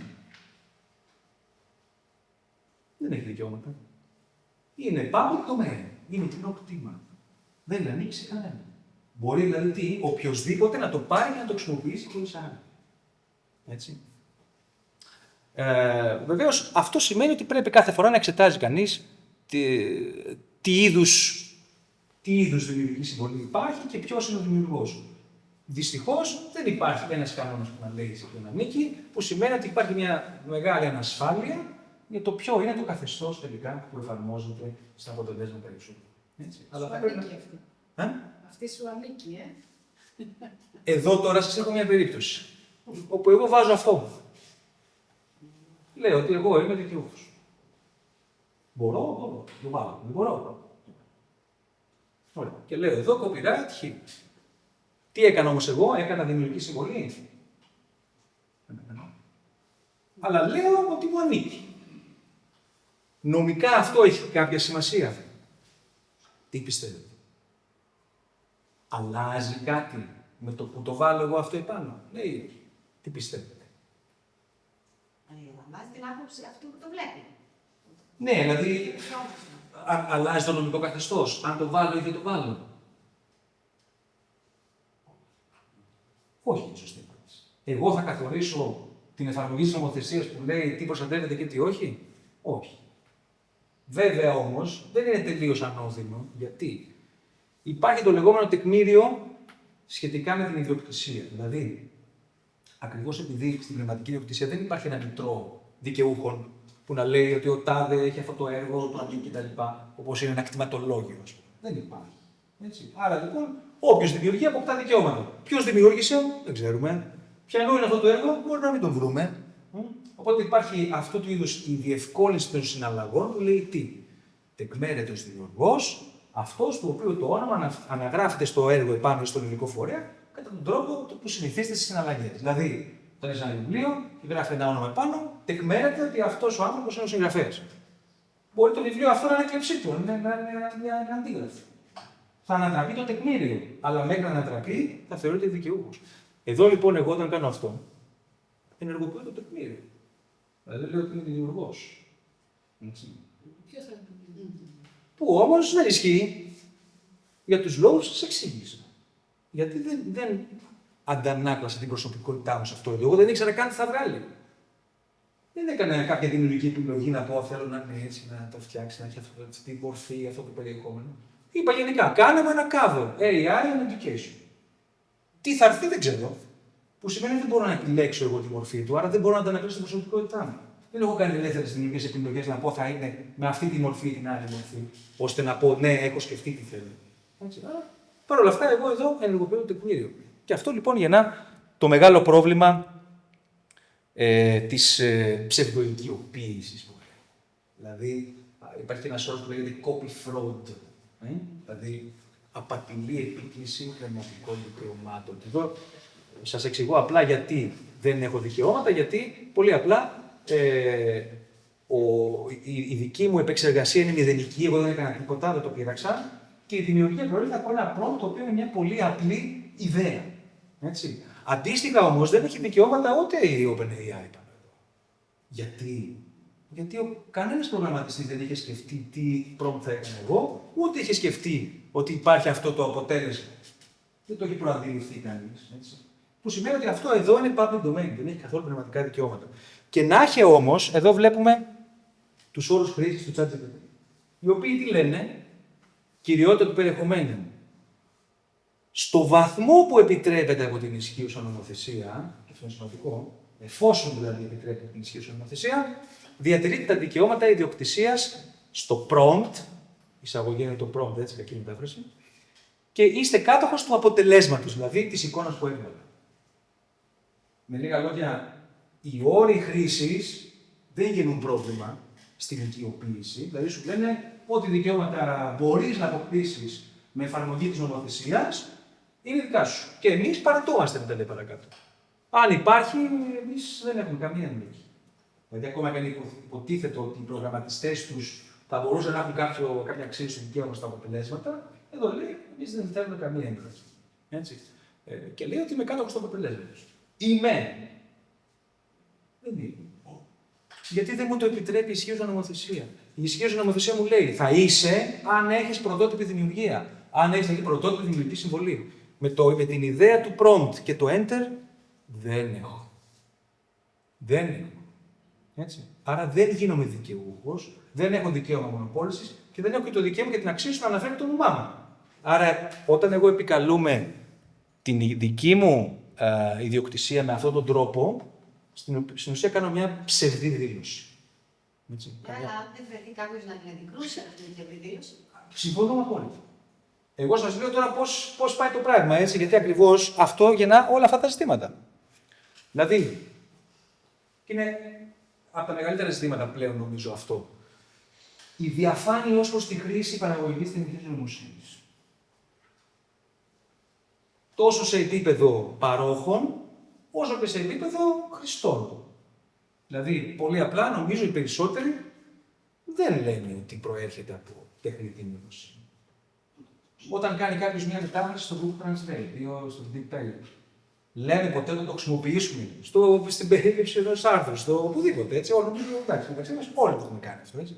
Λέει ποτέ κανείς η μετάφραση αυτή είναι από το. Copyright και το όλο το άρθρο και η μετάφραση και η περίληψη. Κάπως. Ζητήματα δεντολογίας. Έτσι. Αλλά έχουμε και νομικά ζητήματα. Η διοντολογία πάει και εδώ στο επίπεδο των εκπαιδευομένων. Έτσι. Δηλαδή, όταν ένας φοιτητής ή ένας μαθητής φέρει μια εργασία, η οποία είναι φτιάξε μου την εργασία, απάντησέ μου, enter. Δεν έχει κάνει καμία δημιουργική συμβολή, έτσι. Αυτό δεν είναι μια νέα μορφή λογοκλοπής. Δηλαδή, η παλιά λογοκλοπή ποια ήτανε, παίρνω και το αντιγράφω. Αντιγράφω από το διπλανό μου, ας πούμε. Τώρα, εδώ θα έχω μια νέα αντιγράφη του διπλανό μου.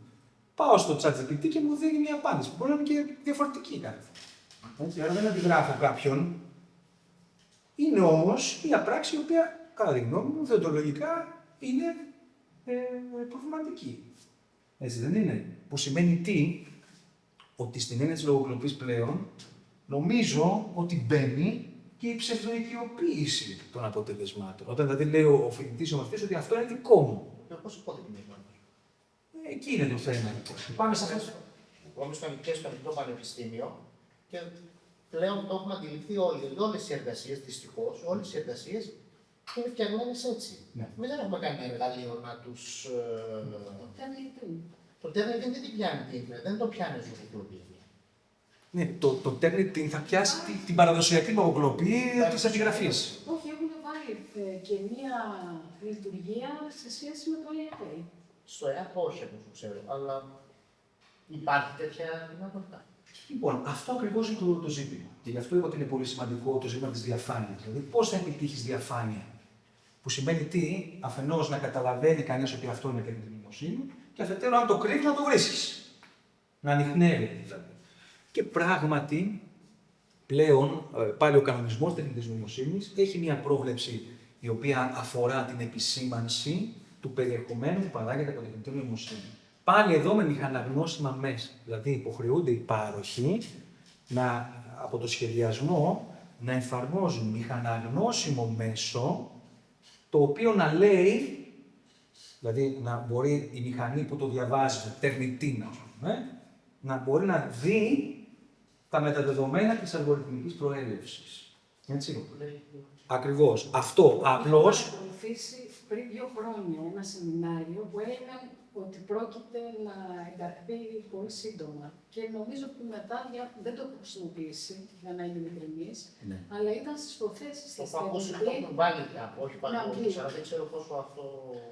Ναι, εδώ είναι τώρα το νομικό πλαίσιο αυτού του πράγματος που επιβάλλει στους παρόχους, δηλαδή στο ChatGPT, ας πούμε, να έχει αυτή τη μηχαναγνώσιμη ένδειξη, δηλαδή κάθε κείμενο, ας πούμε, που βγάζει, κάθε εικόνα, να έχει μέσα της τη μηχαναγνώσιμη πληροφορία ότι ξέρετε, αυτό εδώ είναι AI generated. Οπότε αυτό θα επιβληθεί από 2 Αυγούστου του 2026 στην Ευρωπαϊκή Ένωση.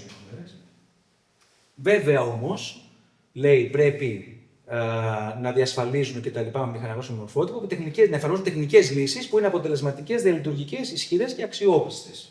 Τι σημαίνει αυτό, δηλαδή ότι δεν μπορεί να βγει, δεν μπορεί να κρυφτεί, δεν μπορεί να αλλοιωθεί κτλ. Έτσι. Αλλά οι τεχνικές λύσεις τι σημαίνουν, πραγματικότητα μια τεχνική διαδικασία προτυποποίησης, όπου θα υπάρχει κάποιο πρωτόκολλο, κάποιο στάνταρ, το οποίο θα πρέπει να εφαρμόζουν και οι πάροχοι, αλλά και μετά και όλοι οι άλλοι που θέλουν να ανιχνεύσουν. Βλέπετε, Turnitin κτλ. Που σημαίνει ότι ακόμα δεν έχουμε φτάσει σε αυτό το σημείο να έχουμε το μηχαναγνώσιμο πρότυπο που σημαίνει με ποιο τρόπο πρέπει να κάνω εγώ το labeling του AI generated content. Δηλαδή, ενώ δεν υπάρχει τίποτα στην πραγματικότητα, άρα δεν μπορεί να αποδειχθεί. Μπορεί να το καταλάβει κάποιος να υποψιαστεί, αλλά δεν μπορεί να ανταποδείξει την ψευδή μου δήλωση. Το οποίο εγώ το κάνω. Έκατσα εκεί και το σχεδίασα. Δηλαδή, εκτός μόνο αν αποκαλυφθεί το ιστορικό της χρήσης μου του συστήματος. Αλλά δεν είναι τόσο απλό. Δεν μπορεί να γίνει τόσο απλά. Οπότε στην πραγματικότητα η λύση στο ερώτημα αυτό είναι τελικά να υπάρξει η εφαρμογή του πλαισίου για την επισήμανση, τη μηχαναγνώσιμη επισήμανση του περιεχομένου που είναι αλγοριθμικής προέλευσης. Τώρα πώς αυτό θα αφορά και τα κείμενα, αυτό πραγματικά δεν ξέρω πώς μπορεί. Είναι μια καθαρά τεχνική. Δηλαδή, πείτε στην εικόνα, εντάξει, θα το βάλουμε. Ναι, θα το γράφουμε με ένα κάτι θα βάλουμε. Κάπως θα είναι. Αλλά στην περίπτωση του κειμένου, πώς θα φανεί αυτό, πώς θα είναι διαρκώς κολλημένο σαν πληροφορία πάνω στο κείμενο που θα πάρει κανείς και θα το αντιγράψει και θα το χρησιμοποιήσει. Θες το αλλάζει με τη λέξη. Και θα πω εκεί, συγγνώμη, ακριβώς. Το αν θα το αλλάξει, μετά γεννά ένα άλλο πρόβλημα. Πώς οριοθετούμε το AI generated. Αυτό είναι πάλι μεγάλο θέμα. Μας πάει πάλι πίσω στη συζήτηση. Δηλαδή, τελικά, αν εγώ έχω ανθρώπινη δημιουργική συμβολή στο παραγόμενο αποτέλεσμα, είναι AI generated. Μπορεί να πει κανείς δεν είναι. Γιατί έχω δική μου συμβολή. Άρα, γιατί θα κάνει marketing ότι είναι AI generated, ενώ εγώ έχω δική μου συμβολή που μου δίνει δικαιώματα. Το να προσθέσω στο decade λέξη και μηχάνα παράδειγμα να βάλω στο νόμιμα. Τι προσωπική συμβολή είναι. Εξαρτάται. Αναλόγως στην περίπτωση. Μπορεί να υπάρχει. Θα έχει ένα έφος τεράστιο. Έχει ένα έφος τεράστιο. Και εκεί υπάρχει μια διαχωριστική γραμμή ανάμεσα στο λεγόμενο AI generated περιεχόμενο. Δεν ξέρω πώς θα το αποδίδαμε στα ελληνικά αυτό, αλλά παραχθένει για την δημοσία. Και το λεγόμενο AI assisted. Δηλαδή αυτό που χρησιμοποιείται με την υποστήριξη. Δηλαδή υπάρχει μια βασική διάκριση. Στην πρώτη περίπτωση η τεχνητή νοημοσύνη στην ουσία αυτενεργεί και παίρνει το τιμόνι και αποφασίζει τι θα κάνει. Στην άλλη περίπτωση, εγώ το ελέγχω σαν εργαλείο. Δηλαδή, χρησιμοποιώ την τεχνητή νοημοσύνη να μου βγάλει ένα πρωτόλιο αποτέλεσμα, το οποίο μετά εγώ το επεξεργάζομαι πάρα πολύ και καταλήγει να είναι ένα δικό μου πράγμα. Οπότε εκεί το marking πρέπει να είναι μάλλον διαφορετικό. Που όμως πάλι γεννά πολλά ζητήματα τα οποία μας πάνε πάλι πίσω στο μέχρι ποιο ορίο υπάρχει η δημιουργία ανθρώπινη δημιουργική συμβολή που μου δίνει δικαίωμα και μέχρι ποιο μιλάμε απλά για μια μη δημιουργική συμβολή η οποία δεν μεταλλάσσει την τεχνητή προέλευση του αποτελέσματος. Που αυτό είναι ένα πολύ δυσεπίλητο θέμα. Πολύ δυσεπίλητο. Πάρα πολύ δυσεπίλητο και νομίζω ότι το focus τώρα πλέον, τουλάχιστον από την νομική διάσταση, που βεβαίως βλέπετε ότι είναι διατομιακή πλέον, έτσι, δηλαδή οπωσδήποτε έχει τεχνική διάσταση μέσα, αναφέρεται σε αυτό το ζήτημα. Δηλαδή στο AI marketing, πώς θα εφαρμοστεί διαφάνεια στα παραγόμενα αποτελέσματα και πώς θα εφαρμόζονται μέσα που θα μπορούν να χρησιμοποιούνται για να βλέπουμε αν όντως είναι τεχνητή προέλευση ή όχι. Γιατί τελικά καταλήγουμε στο ζήτημα του τελικά τι είναι ανθρώπινο και τι είναι τεχνητό εδώ. Ποια είναι η ανθρώπινη δημιουργία και ποια είναι η τεχνητή. Πλέον τα όρια είναι τελείως δυσδιάμενα. Και δημιουργούν πάρα πολλά προβλήματα, ειδικά στην πνευματική ιδιοκτησία, η οποία είναι ανθρωποκεντρική. Και εκεί είναι η μεγάλη πρόκληση για την πνευματική ιδιοκτησία. Ότι είναι ένα σύστημα ανθρωποκεντρικό, το οποίο πλέον έχει πέσει μέσα σε έναν ωκεανό τεχνητής δημιουργικότητας. Που εκεί αρχίζει και αποκτά πολλά προβλήματα. Υβριδικής δημιουργίας. Ναι, το υβριδικό σχετίζεται με το που βάζετε το όριο. Δηλαδή υπάρχει μια συνεργασία, δηλαδή αλληλεπίδραση μηχανής ανθρώπου υπάρχει. Και στη δική μου περιστατικό μου παράδειγμα, υπάρχει αλληλεπίδραση. Δηλαδή, εγώ του είπα τι θέλω να βρω. Δεν το βγάλει μόνο του εντελώς ακόμα.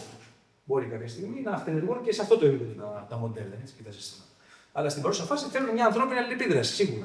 Πρέπει δηλαδή να του δώσει την εντολή. Ναι. Αλλά από το να δώσω την απλή εντολή και να πατήσω ένα κουμπί μέχρι να είναι πνευματικός δημιουργός, υπάρχει μια μεγάλη απόσταση. Οπότε το υβριδικό εξαρτάται πώς το ορίζει κανείς. Υβριδικό εννοούμε ότι έχει μια συμβολή δημιουργική ο άνθρωπος και η μηχανή, ή απλά υβριδικό είναι όταν υπάρχει μια αλληλεπίδραση ανθρώπου μηχανής.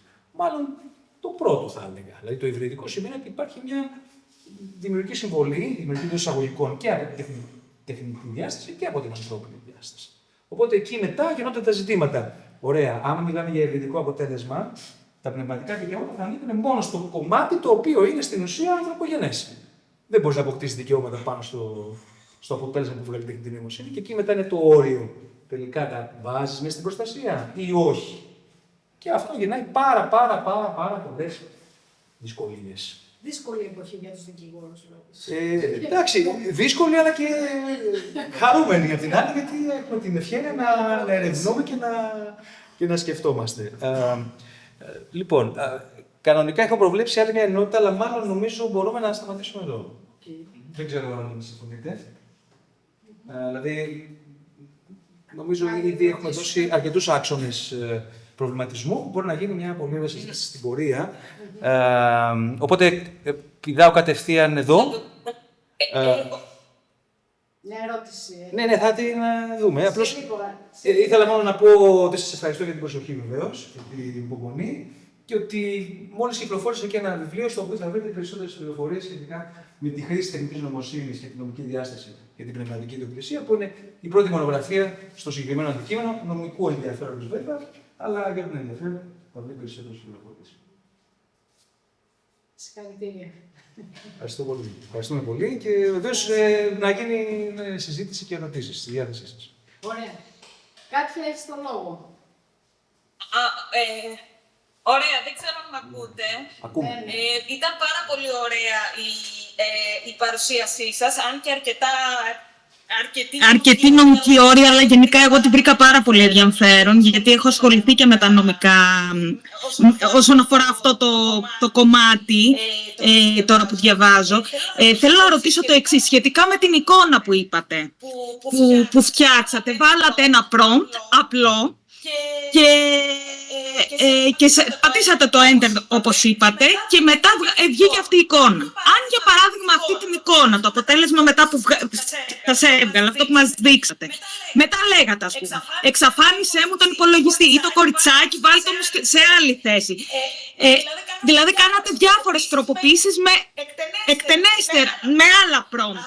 Αυτό μετά συνεπάγεται ότι το έργο θα ήταν δικό σας ή πάλι θα ήταν ψευδοοικειοποίηση? Ναι, αυτή η προσέγγιση είναι η σωστή. Δηλαδή, βλέπετε ότι μπορεί να υπάρξει μια διαφορετική ποσόστοση στη δική μου συμβολή, έτσι. Μπορεί να παραμετροποιηθεί η δική μου συμβολή. Αν εγώ αρχίσω και συνομιλώ περισσότερο με τη μηχανή, έχοντας όμως στο μυαλό μου ένα συγκεκριμένο σχέδιο δημιουργίας, δηλαδή κάνω αυτές τις λεγόμενες ελεύθερες και δημιουργικές επιλογές, γιατί σκέφτομαι ότι θέλω να δημιουργήσω κάτι, έτσι. Εκεί, πράγματι, μπαίνω στη διαδικασία να χρησιμοποιήσω το ChatGPT και οποιοδήποτε άλλο σύστημα ως εργαλείο. Ως εργαλείο, που σημαίνει ότι αν εγώ αρχίζω και έχω τον έλεγχο της δημιουργίας, γιατί έχω προαντιληφθεί τι θέλω να φτιάξω, όχι όπως στην περίπτωση τη δική μου που δεν ήξερα καν τι θα βγάλει, έτσι, αλλά εγώ έχω μια συγκεκριμένη στόχευση, εκεί πράγματι θα μπορούσε κανείς να υποστηρίξει ότι αρχίζει να υπάρχει δημιουργική συμβολή, η οποία όντως αρχίσει να δίνει πνευματικό δικαίωμα σε αυτόν που το κάνει. Υπάρχει ένας όρος που περιγράφει αυτή τη διαδικασία, που λέγεται prompt engineering, δηλαδή η διαδοχική συνομιλία με τη μηχανή μέσω prompts, όπου εκεί πράγματι μπορεί να θεωρηθεί ότι υπάρχει μια δημιουργική συμβολή, το χρησιμοποιώ σαν εργαλείο. Άμα δει κανείς κάποιες δικαστικές αποφάσεις, γιατί υπάρχουν, έτσι, έχουν βγει κάποιες, όχι στην Ελλάδα, σε διάφορα κράτη του κόσμου, στην Κίνα, στην Αμερική και αλλού, στην Τσεχία, εκεί αμφιταλαντεύονται οι αποφάσεις. Δηλαδή, κάποιοι λένε, αν εσύ έχεις κάνει ένα αναλυτικό prompting και έχεις στο μυαλό σου την προαντίληψη κτλ. Ναι, εκεί σε θεωρώ ότι είσαι δημιουργός. Κάποιοι άλλοι όμως λένε ότι όχι, αυτά όλα είναι ιδέες, δεν είναι εξωτερικής μορφής, δεν το ελέγχεις, δεν είναι δικό σου. Δηλαδή, και η βασική άμυνα όσων προσπαθούν να, ας το πούμε, επικαλεστούν πνευματικά δικαιώματα στο παραγόμενο αποτέλεσμα, είναι αυτή, ότι εγώ συνομίλησα με το Mid Journey, ας πούμε, για να φτιάξω την εικόνα 700 φορές, με αναλυτικά prompts κτλ. Οπότε εκεί προσωπικά η γνώμη μου είναι ότι δεν θα απέκλεια την απόκτηση δικαιωμάτων. Δεν θα την απέκλεια. Αλλά πάλι όμως θα πρέπει αυτός που επικαλείται το δικαίωμα να το επικαλεστεί. Δηλαδή, στην περίπτωση της εικόνας μου, το σενάριο είναι διαφορετικό. Δηλαδή, μάλλον κάποιος πρέπει να αμφισβητήσει και να πει ότι δεν είναι δικό σου. Όταν όμως η εικόνα αυτή, ομολογώ, δεν ήταν και πολύ πετυχημένη, έτσι, αλλά είναι κάποια πολύ πετυχημένη εικόνα, η οποία έχει μια εμπορική αξία. Γίνεται πόστερ, γίνεται κάδρο, γίνεται καρποστάλ, γίνεται merchandising. Και εμφανίζεται ένας τρίτος και το αναπαράγει. Και δημιουργεί και αυτός. Εκεί γεννάται το πρόβλημα. Εγώ θα πω, σαν πρώτος που το έκανα κτλ., θα πω: έχω πνευματικά δικαιώματα. Στο δικαστήριο, η πρώτη ατάκα που θα πει ο άλλος θα είναι: δεν είσαι δημιουργός. Και εκεί θα πρέπει εγώ να αποδείξω ότι έκανα το prompting και επειδή έκανα το prompting και να ορίστε, κοιτάξτε πώς το έκανα, είμαι ο δημιουργός. Και το δικαστήριο θα δούμε αν θα πιστεί.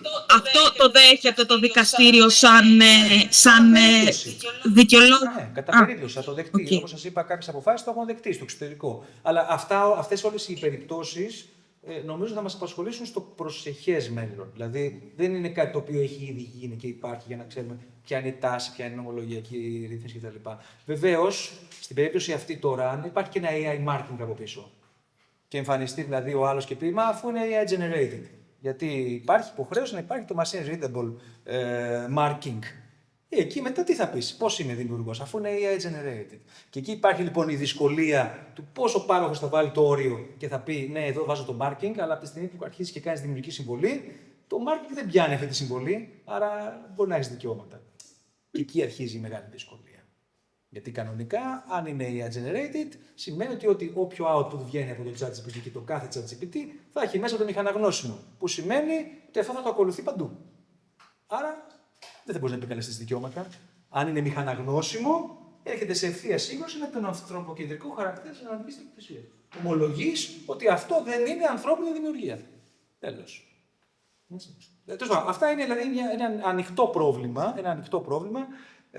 Το οποίο οπωσδήποτε θα μας απασχολήσει. Πάντως... Να κάνω κι άλλη μια ερώτηση. Στο ίδιο λίγο, όσον αφορά τις εργασίες που είπατε, για παράδειγμα, αν κάποιος βάλει σε έναν βοηθό τεχνητής νοημοσύνης, του πει: θέλω να μου φτιάξει ένα θέμα με μία π.χ. AI και εκπαίδευση και γράψει μία παράγραφο. Αν μετά ο άνθρωπος πάρει, κάνει τις τροποποιήσεις, τον πλουτίσει περαιτέρω και το διαμορφώσει κατάλληλα, δηλαδή βάλει δική του μετά το προσαρμόσει, θεωρείται τεχνητή νοημοσύνη με άνθρωπο ή καθαρά δικό του έργο? Ναι, αυτό το αναφέραμε το θέμα, δηλαδή υπάρχουν δύο σενάρια. Ναι, το είδα. Το ένα σενάριο... Το είδα. Ναι, όχι, το είπαμε και στη συζήτηση. Δηλαδή, το ένα σενάριο είναι να πει κανείς ότι είναι το λεγόμενο υβριδικό εδώ πέρα, που όμως η ανθρώπινη συμβολή είναι καθοριστικότερη και συμπαρασύρει τυχόν τεχνητά στοιχεία. Οπότε θα πει κανείς ότι είναι όλο δικό μου, παρότι κάποια στοιχεία δεν τα έκανα εγώ, γιατί είναι τυχαία στοιχεία τα οποία όμως δεν επηρεάζουν το τελικό αποτέλεσμα. Γιατί εγώ τελικά το έκανα με την επεξεργασία που έκανα στη συνέχεια. Οπότε πράγματι εκεί θα μπορούσε να πει κανείς ότι είναι όλο δικό μου, παρότι μπορεί μία φράση να μην είναι δικιά μου, έτσι. Ναι. Αλλιώς η άλλη λογική μας πάει στο ότι θα πρέπει να περιχαρακώσουμε και να πούμε αυτή η παράγραφος είναι δική μου, αυτό είναι AI, αυτή είναι δική μου, αυτό είναι AI. Πράγμα το οποίο φαίνεται να θέλει να ακολουθήσει η αμερικάνικη προσέγγιση. Έτσι, υπάρχει αυτό. Ξέρετε γιατί σας ρωτάω, γιατί έτυχε ένα paper που διάβασα, ενώ είχαν πει εξ αρχής, ένα editorial συγκεκριμένα, είχαν πει εξ αρχής ότι ο συγγραφέας, ότι είναι καθαρά ChatGPT, βγήκε ο εκδοτικός οίκος και έγραψε ότι δεν μπορούμε, απέσυρε το συγκεκριμένο άρθρο, γιατί πολύ απλά δεν μπορούμε να δημοσιεύουμε κείμενα τα οποία δεν ανήκουν σε υπαρκτά άτομα. Και έστειλε απαντητική επιστολή ο συγγραφέας, η οποία δημοσιεύτηκε και είπε ότι ναι, μετά από δική μου επεξεργασία με τη βοήθεια, είναι δικό μου. Δηλαδή, ότι σε περίπτωση νομικού προβλήματος, ότι απευθυνθείτε σε μένα, δηλαδή το πήρε και έτσι κατάλαβα ότι πλέον τα κείμενα λίγο, γι' αυτό σας ρώτησα ότι άμα το έχει επεξεργαστεί κάπως και ο άνθρωπος και το ChatGPT, σε ποιον από τους δύο ανήκει δηλαδή. Ναι, πάλι η απάντηση δίνεται κατά περίπτωση και σχετίζεται με το αν ο άνθρωπος είχε μια πράγματι πρωτότυπη δημιουργική συμβολή. Έτσι, αυτό είναι το κρίσιμο. Τώρα, βεβαίως, εκεί υπάρχουν δυσκολίες. Όπως επίσης όμως υπάρχει ταυτόχρονα και το ζήτημα της ψευδοοικειοποίησης. Δηλαδή, θα μπορούσε ο συγκεκριμένος συγγραφέας να πει εξ αρχής είναι δικό μου. Έτσι, δεν θα μπορούσε.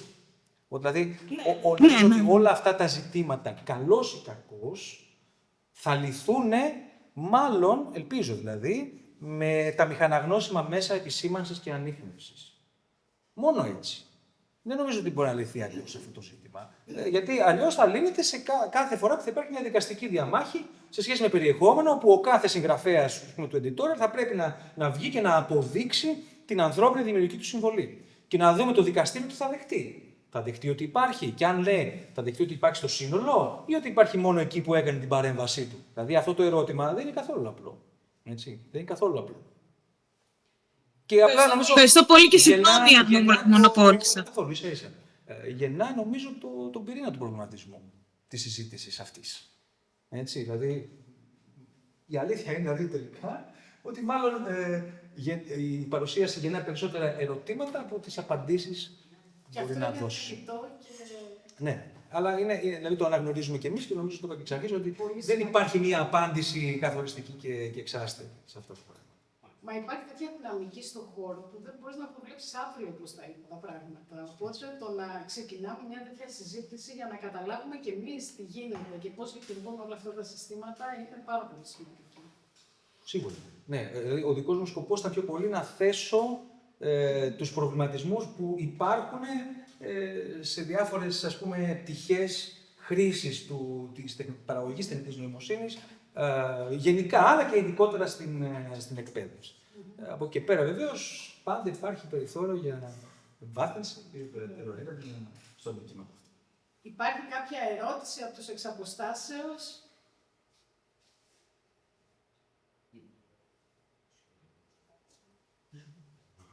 Όχι. Μάλλον.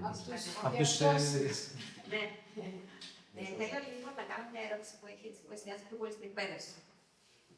Υπάρχει στο ελληνικό δίκαιο κάποιο νόμο ή κάποιο άρθρο που εμένα, α πούμε, σαν εκπαιδευτικό θα με κατοχυρώσει αν δεν χρησιμοποιήσω ένα εργαλείο το οποίο μου στην τάξη. Α πούμε, εγώ αύριο που θα βρει θα κάνω την διπλωματική. Όχι.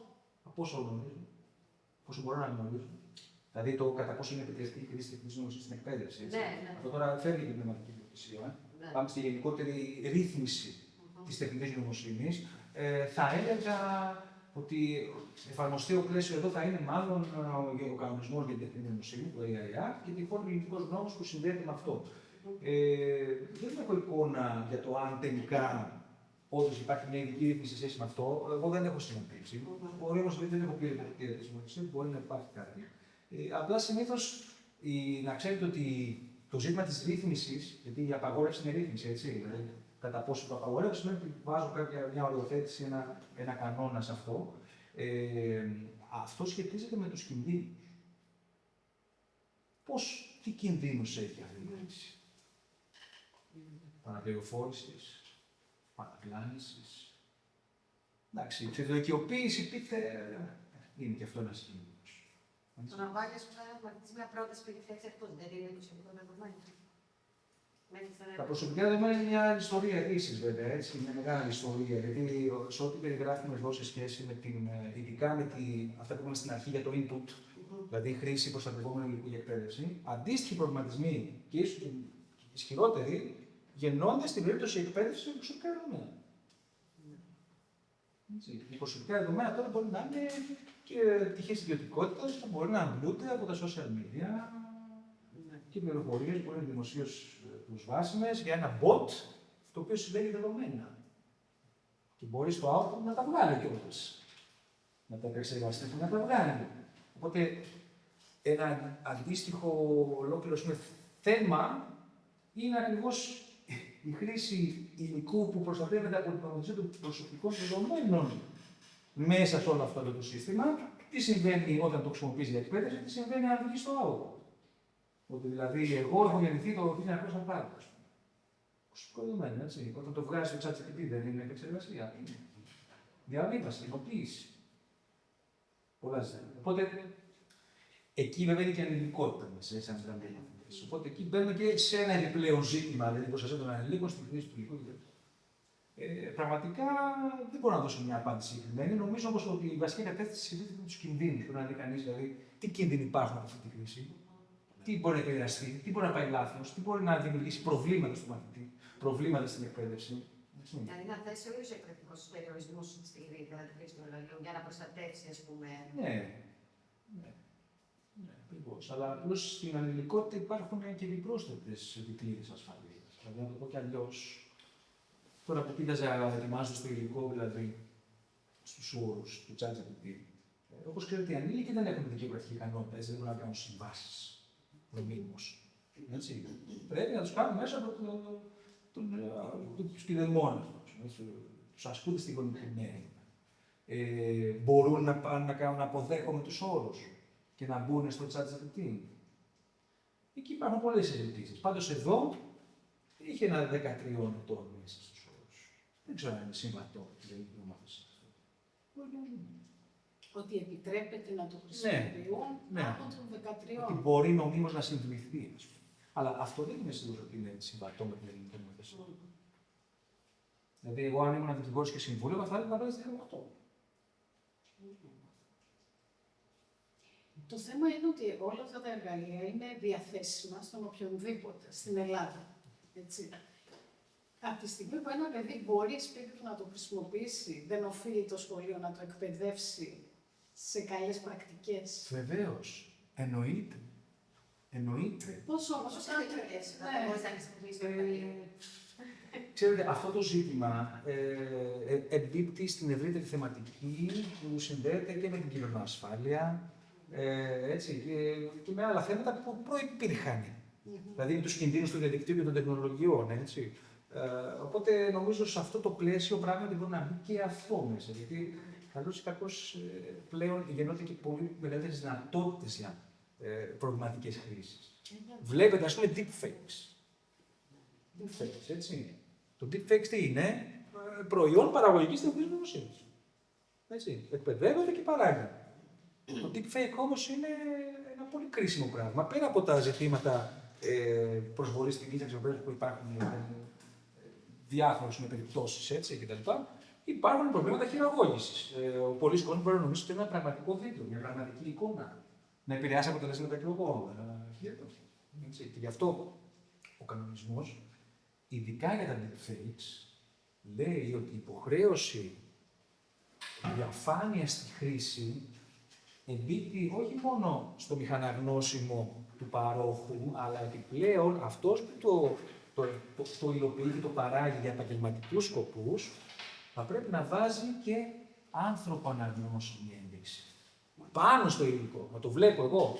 Ότι αυτό είναι AI generated. Έτσι, ακριβώς γι' αυτόν τον λόγο.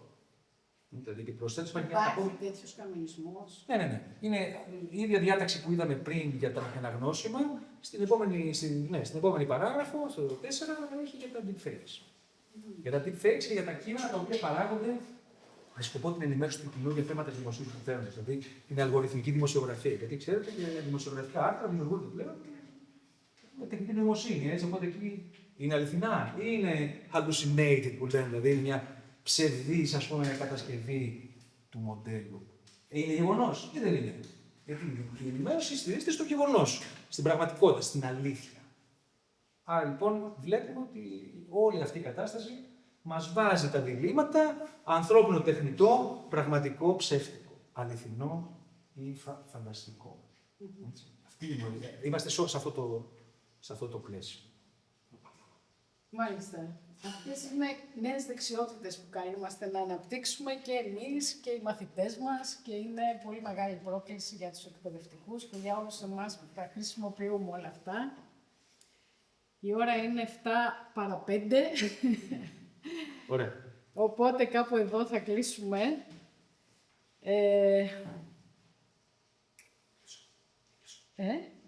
Να χαιρετήσουμε τον κόσμο. Κάτσε γιατί δεν βλέπω και καλά. Σας ευχαριστούμε πάρα πολύ. Ευχαριστούμε και εμείς που ήσασταν μαζί μας. Η κυρία Κανέτη, έχουμε μία ερώτηση. Θέλετε να ανοίξετε το μικρόφωνο? Ναι. Δεν σας ακούμε.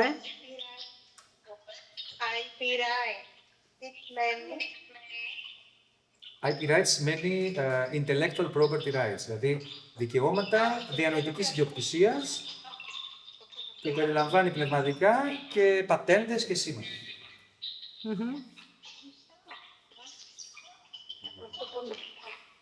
Ωραία, σας ευχαριστούμε πάρα πολύ που ήσασταν μαζί μας από διάφορα μέρη της Ελλάδας, όπως βλέπω.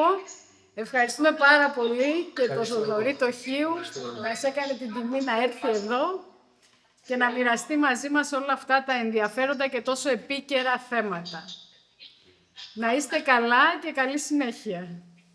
Ευχαριστούμε πολύ. Γεια σας.